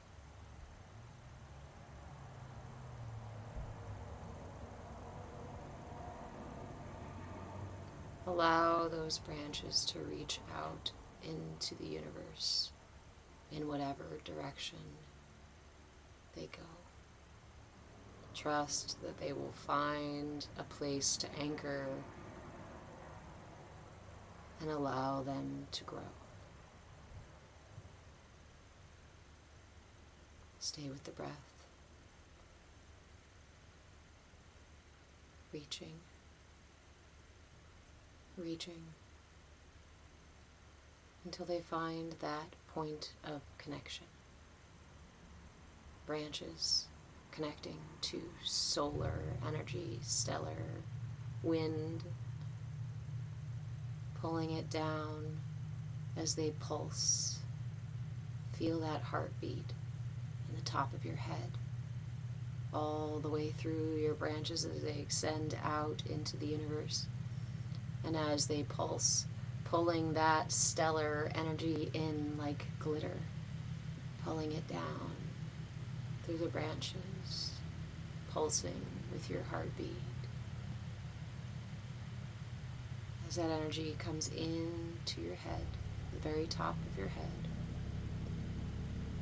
and falls gently down through that central energy channel, the center of your head, the center of your neck, the center of your chest, and spilling over into your heart, swirling around and mixing with that red energy within, falling further down the center of your body, the center of your being, until it reaches your seat, spilling out into the self. Glitter everywhere.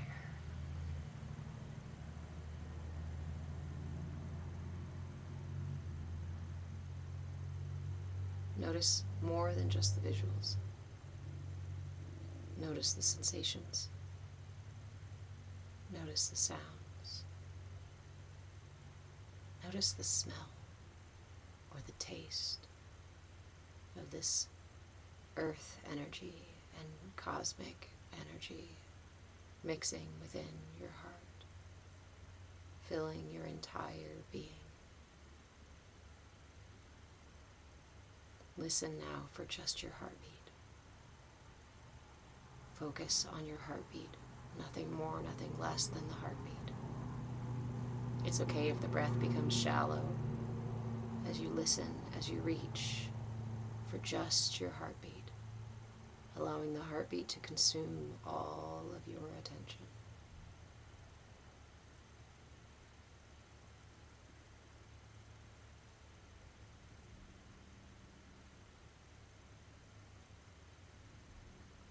Offer a gentle smile to your heart. Offer gratitude for the strength and the power within. Offer gratitude for this direct source of universal prana, of life force that is always flowing through the path of least resistance to bring us to our highest good in every moment. Let it clear out any doubt, any shame, any fear, any notion of separation.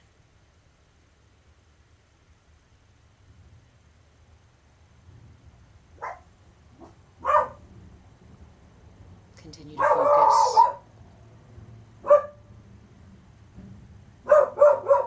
focus on the heartbeat.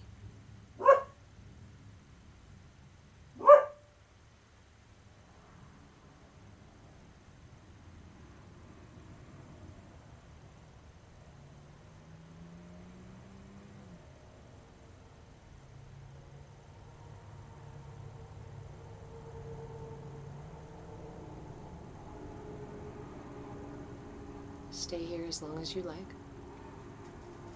When you're ready to bring this energy into your hands for energy work, feel into the pulse of that heartbeat. Feel as it pulses through your armpits.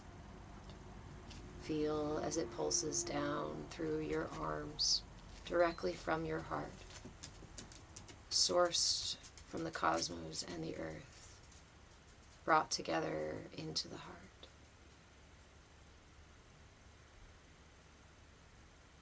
And slowly moving out through the arms, pulsing through the elbows, the forearm, the wrists, Bring your palms together in front of your heart.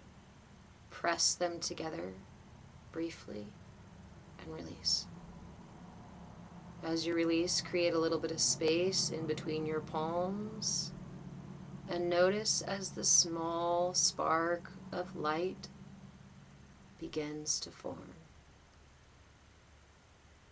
This is Source. This is that Source energy, that spark of life that beats through the entire universe. Light. Everything in the universe is relative to the vibration of light, to light itself. Cultivate this little spark of light in your hands. Allow it to warm your palms. Without moving your hands, allow it to grow bigger, slowly, bigger, until your hands become a ball of light themselves. Bright, brilliant, warm, nourishing life force. Light.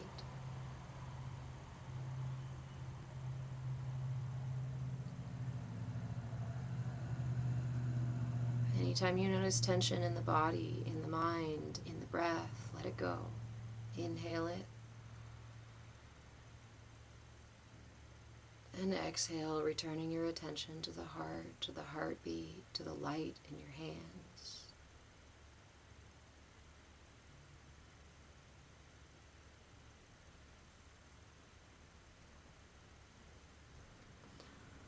Once you feel and perceive your light hands, your hands as light, I encourage you to go ahead and put them wherever you feel you need them on yourself today. Anywhere you feel you need them on yourself today. Place your palms wherever you feel you need that healing energy.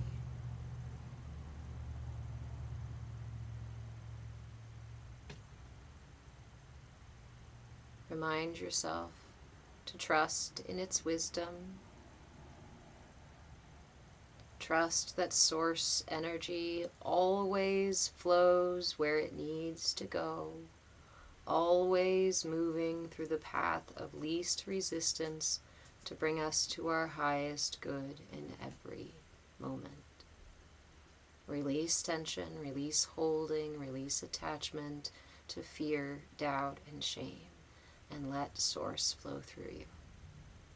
Let that energy bring you to your highest good in this moment.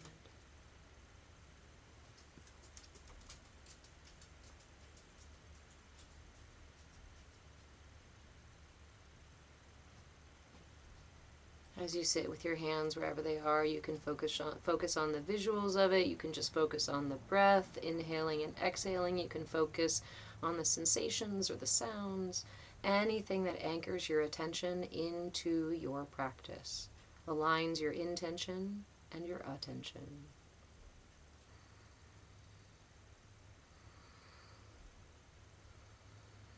When you're ready to close your practice, I encourage you to bring your palms together at your heart into prayer, or simply lay one over the other over your heart and offer this practice for the spiritual benefit of all beings, for the benefit of all living beings. We are a collective, we are interconnected, and in the ways that I heal, so may others heal as well. That same source energy that flows through me flows through everything in existence, bringing us each to our highest good.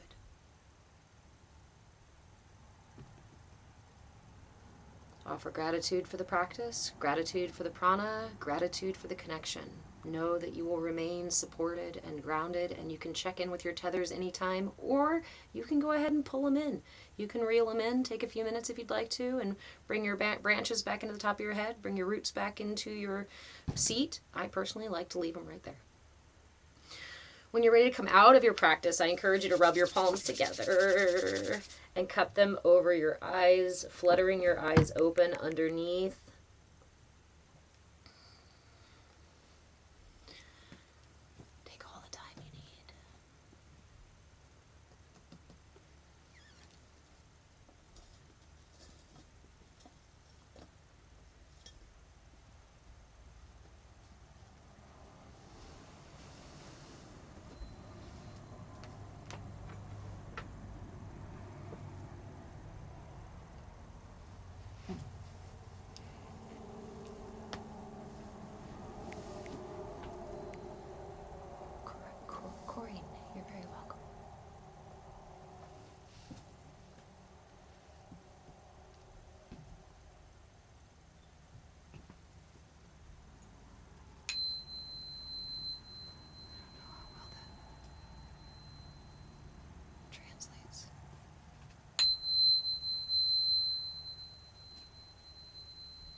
That was super physical. Nice. You're very welcome.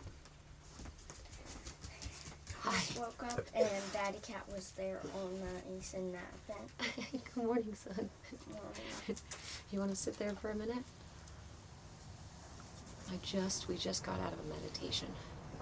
How much longer is on the class? Maybe just a few more minutes. Ooh, your stomach audibly responded to the tuning fork. Do you want some more? It's a C note.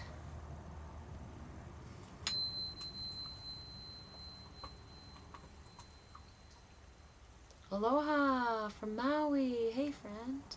I used to live out there for a little bit.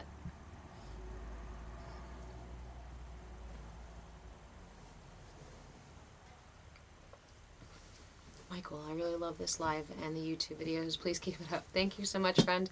Ooh. I do this.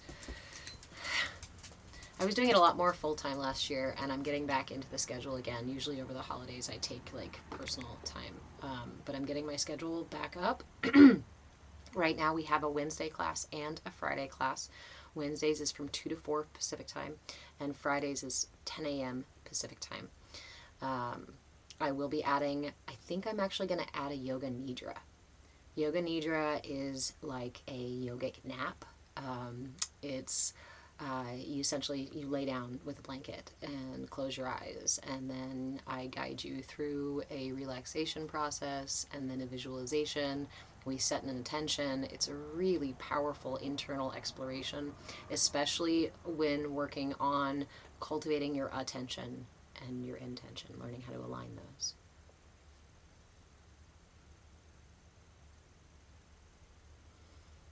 Blessings back to you too. Good. Come bother me on Discord. Kelsey, when you said offer your heart a gentle smile, tears flowed down my face. We hold so much in our bodies when we do these practices. Sometimes you will notice the body releasing. Remember, we talk about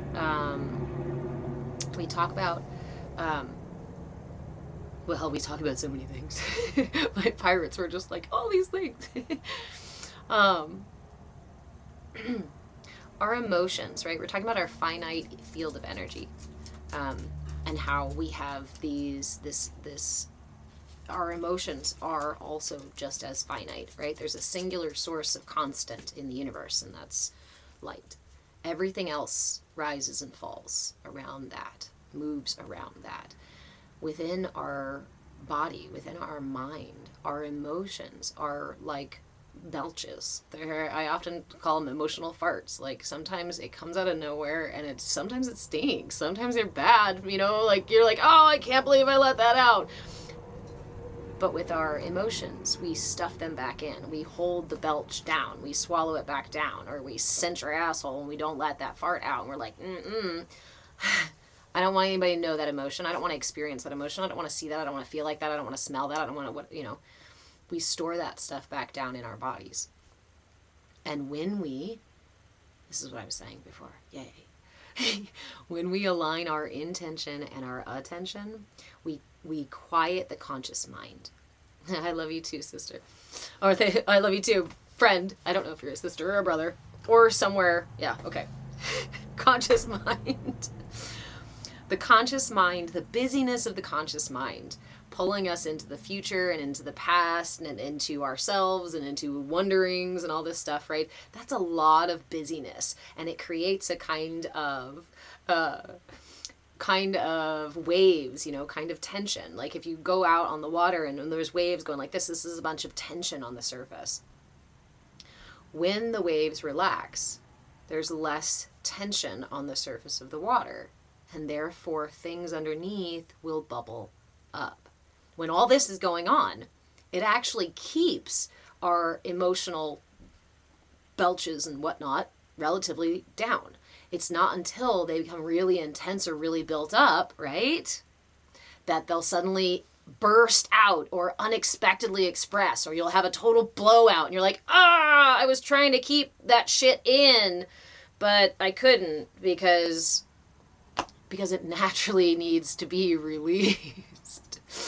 When we allow those things to be released, we don't store them back down in the body. When we practice aligning our intention and our attention, it releases that surface tension, and those things can start to come up. So when you practice mindfulness, when you're practicing any of these sort of aligning your intention and your attention, I would say expect the bubbles to come up. We often sit in meditation when our mind is busy or our emotions are coming up and we go, oh, I'm so frustrated. Why can't my mind just be quiet? Why can't my emotions just leave me alone? When we push them away like that, immediately push them back down, we're going to just cause more tension in our practice. But when we allow them to come up during practice, oh, interesting.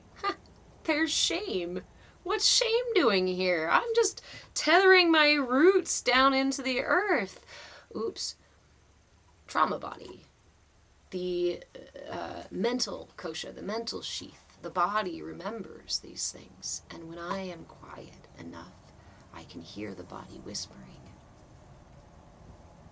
And to build trust with myself, I need to make space to hear the body whispering.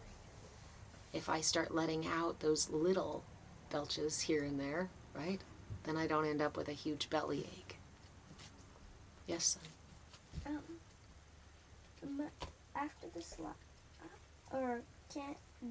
for one, I promise, last thing for the whole life. Sir, I can keep this one. No, I'm just closing up the live here in a few moments. So can you just wait a minute, please?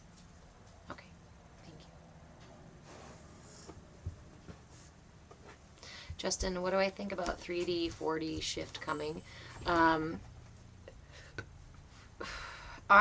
more I learn, the more I realize I don't know.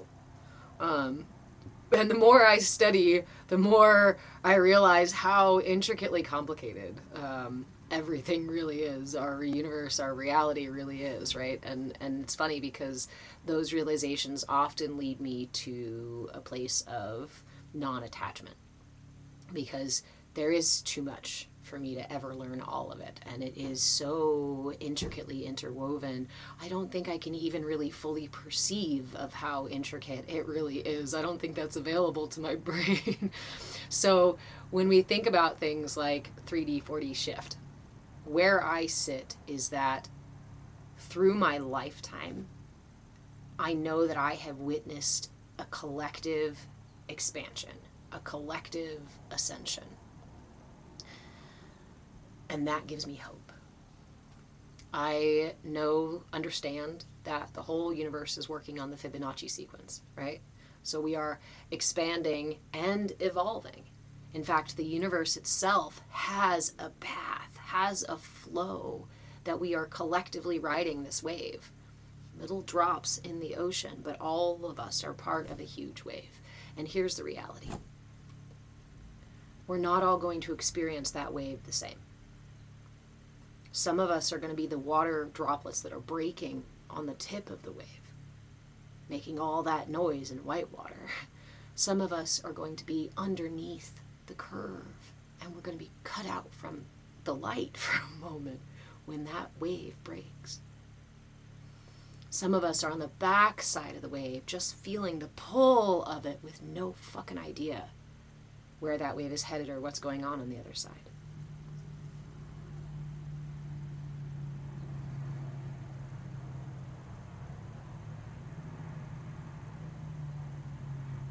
So I encourage you to become familiar with your experience, your energy, your beliefs and your patterns, your intentions, and where your attention is.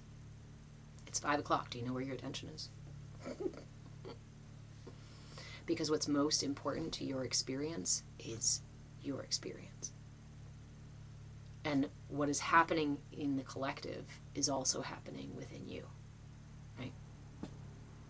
And what is happening within you is also echoing out through the collective. Michael, I like to feel like I'm surfing the wave. That is like literally the reason I named my business Move with Change, is because, right, life offers us a single constant, change. And it's all about how you move with it. We can't change change. We can't like stop change from happening. We can't, as much as we'd like to, right, anchor ourselves down and never move. I mean, even if we're an anchored tree, the tree is still moving. Have you all seen the trees walk in the forest? That's insane.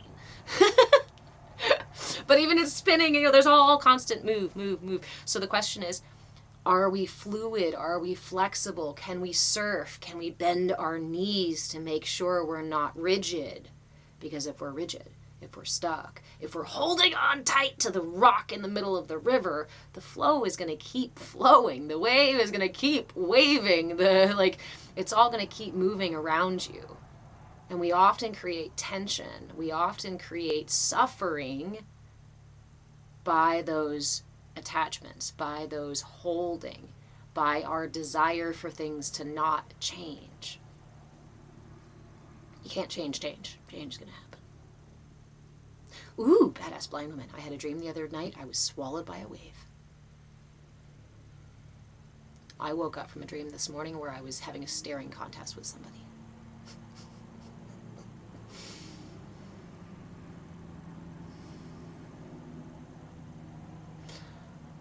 Bill, hey friend, I've missed you too. Justin, you say, so we are all collectively one consciousness, but individual rays of singular sunshine. You literally used my analogy. Do you hang out in here? Are you copying me? No, I'm kidding. Here. Oh, dog brought in pine cone pieces. Hold on. This is my favorite way to talk about it. We don't have enough sunshine today to get the actual rainbows on my board over there. Why do we experience subjective experience? We seem to be stuck inside of our own subjective bubble, and I can't really see outside of it. And that can be kind of frustrating, right? Because I might want to be able to stand in somebody else's shoes or understand a different perspective. And ultimately, I'm stuck in that singular perspective, singular existence, seemingly singular existence, the illusion of my isolation. The prism. Dog friend. The door is open. You can go outside, or you can lay down. No, we're not playing yet. Give me a few more minutes. Tiger Lily, I am new here. I was wondering if you could give me some advice on changing. I do offer one-on-one coaching. I do also offer group coaching. You can find everything at patreon.com/movewithchange. There is a link in my bio. If you want to join our community on Discord, it's totally free to do so. If you want to support the work that I'm doing by helping me pay the bills, there's memberships for that on Patreon as well. If you want to come into the Discord and just talk to the community about the changes you're experiencing, we are super supportive in there, and I feel like that's my space, right, for us connecting on a deeper level and sharing a little more personally than we do on the lives, right? Okay. The prism. No, it's not snowing here, Bill. The prism. Here. Wait. You like the prism, I know. It's not a ball. It's not for you. Okay. This is our matrix. This is our physical material world, right? You see, it's tangible. It's here. It's not your ball. I'm sorry. I'm sorry you can't have it. Can you go get your ball? Go get your ball. Go get your ball. Go get your ball. Okay. Here's my material prism. What happens? What happens when light hits this prism, right? What is light? Light is consciousness, light is source, light is the only constant in the universe, right? Light is vibrating through everything in the universe. So all those, it's that constant that everything else moves around. So light comes through this prism. The fullness comes through the prism. And then it splits into all the different parts. That's what the rainbow is all the different parts of light, right? The collective is light itself. The individual is a speck of color on a rainbow. And so the way that yellow experiences existence is at its own wavelength compared to red experiencing existence, right? Or excuse me, not that way. Sorry, the other way around. Red, right? Red is slower, and then the other ones are, yeah. The irony, no, the paradox is that we are a drop of water in the ocean, and yet we are also the entire ocean in a drop. When we understand this in an experiential way, to me, this is mindfulness. In fact, that is enlightenment. We are bringing light, the light of awareness, into our system, into the deeper and deeper layers of subtlety in our system. And when we allow light to lead, it opens up a whole new world. Let me get my, actually, I'm gonna go ahead and close out here, guys. I love you all so much. Remember a couple of things. Hey, dog wants to play really bad. Grace, yes, dog is a very good reminder for a lot of things. At the speed of light, time stops. Exactly, Bill. So there was a constant, I forget who created the theory, right? The theory was that time and space are a static stage, and everything else goes around and moves within, light and everything moves within that stage of time and space. That was the old theory. I think it was Einstein who actually disproved that and pointed out that light itself is the only constant. Everything else is relative to light. And when we get into quantum mechanics, we understand that on the layer of chaos, on the deepest layers that we can perceive, of particle, of movement, of all of that stuff that we can, like quarks popping in and out and all those things happening, right? On that layer, when we direct consciousness, light, into that space, which is the same thing as setting an intention, aligning my attention,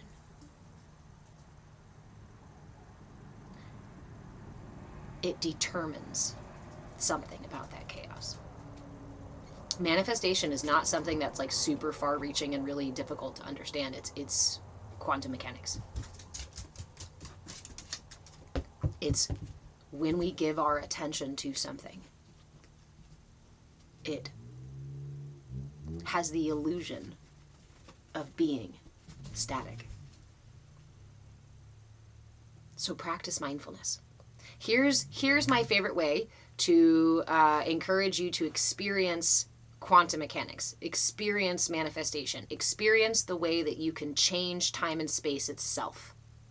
Next time you go do the dishes or another chore you don't like, especially if you don't like it, give it all of your attention. Every bit of your attention. Your sight, your sound, that you can, I want you to, if you're doing the dishes, right? Maybe not when you're cleaning the toilet. Maybe just stick with the dishes. That's safe. You want to hear the sounds of the dishes. You want to smell the soap, right? Or maybe some of the old food. Feel the different textures and sensations and temperatures. Give it all of your attention. I guarantee you will have a different experience than when you're thinking about other things, distracted by this thing, and not giving your attention to the task you're doing. In fact, you've probably already experienced this, because when you were driving home the other day and your mind was busy worrying about something else, and then you realized as you were pulling into your driveway, holy shit, I just missed like 3 fucking blocks. How the heck did I drive home? Your experience of time and space itself was changed by where your attention was. Moses. Static and certain patterns make me uncomfortable, give me anxiety, because we're not meant to be aligned with all patterns. We are voices in a chorus. And my energy signature, which is as unique as my fingerprints and my irises, is uniquely, just like guitar strings, is going to resonate with different frequencies. So when I come in contact with frequencies that do not resonate with my strings, that do not, tune well together, I can take that as a reminder, let me realign my energy in a way that is centered and authentic to me. Brian, I wrote an article about being able to increase the speed of light. Can you share that with me? I would love to hear that, to read that. So thank you everybody for hanging out with me in class today. Remember, YouTube has replays, and TikTok has shenanigans and more engagement. Most engagement happens on TikTok. YouTube is where we keep all the replays and all that stuff. I am live on TikTok and YouTube Wednesday nights from 2 to 4 p.m. Pacific time, Friday mornings from 10 a.m. till whenever we get done with our shenanigans. My battery's dying over there.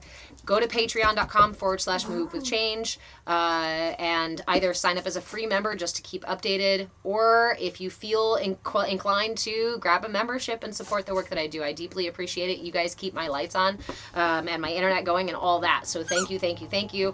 Also, come join us in the Discord if you want to engage with the community over there. We've got more than 200 members in there right now. And tonight we have a watch party. Bring your crafts, bring your crochet and your knitting and all that stuff, and come watch Ancient Civilizations with us. It's a series on Gaia.com. If you don't have a membership, I do. So come stream it with us, so you can watch this really cool stuff about the origins of humanity and the history of the planet and other cool alien and quantum fun stuff. So come join us tonight. That's in the Discord. You have to be in the Discord to join that watch party. It's totally free, and we watch it several times over. We watch 2 episodes, and then we'll chat about it, and then we watch it again, and we watch it again. Honestly, because the content sometimes takes several times to process. All right, I love you all. Have a great Friday. Reach out if you need anything. I will see you on Patreon. I will see you in the Discord. I will see you browsing through the replays over on YouTube, and I'm gonna go play with dog and have some breakfast with my kid. Mwah!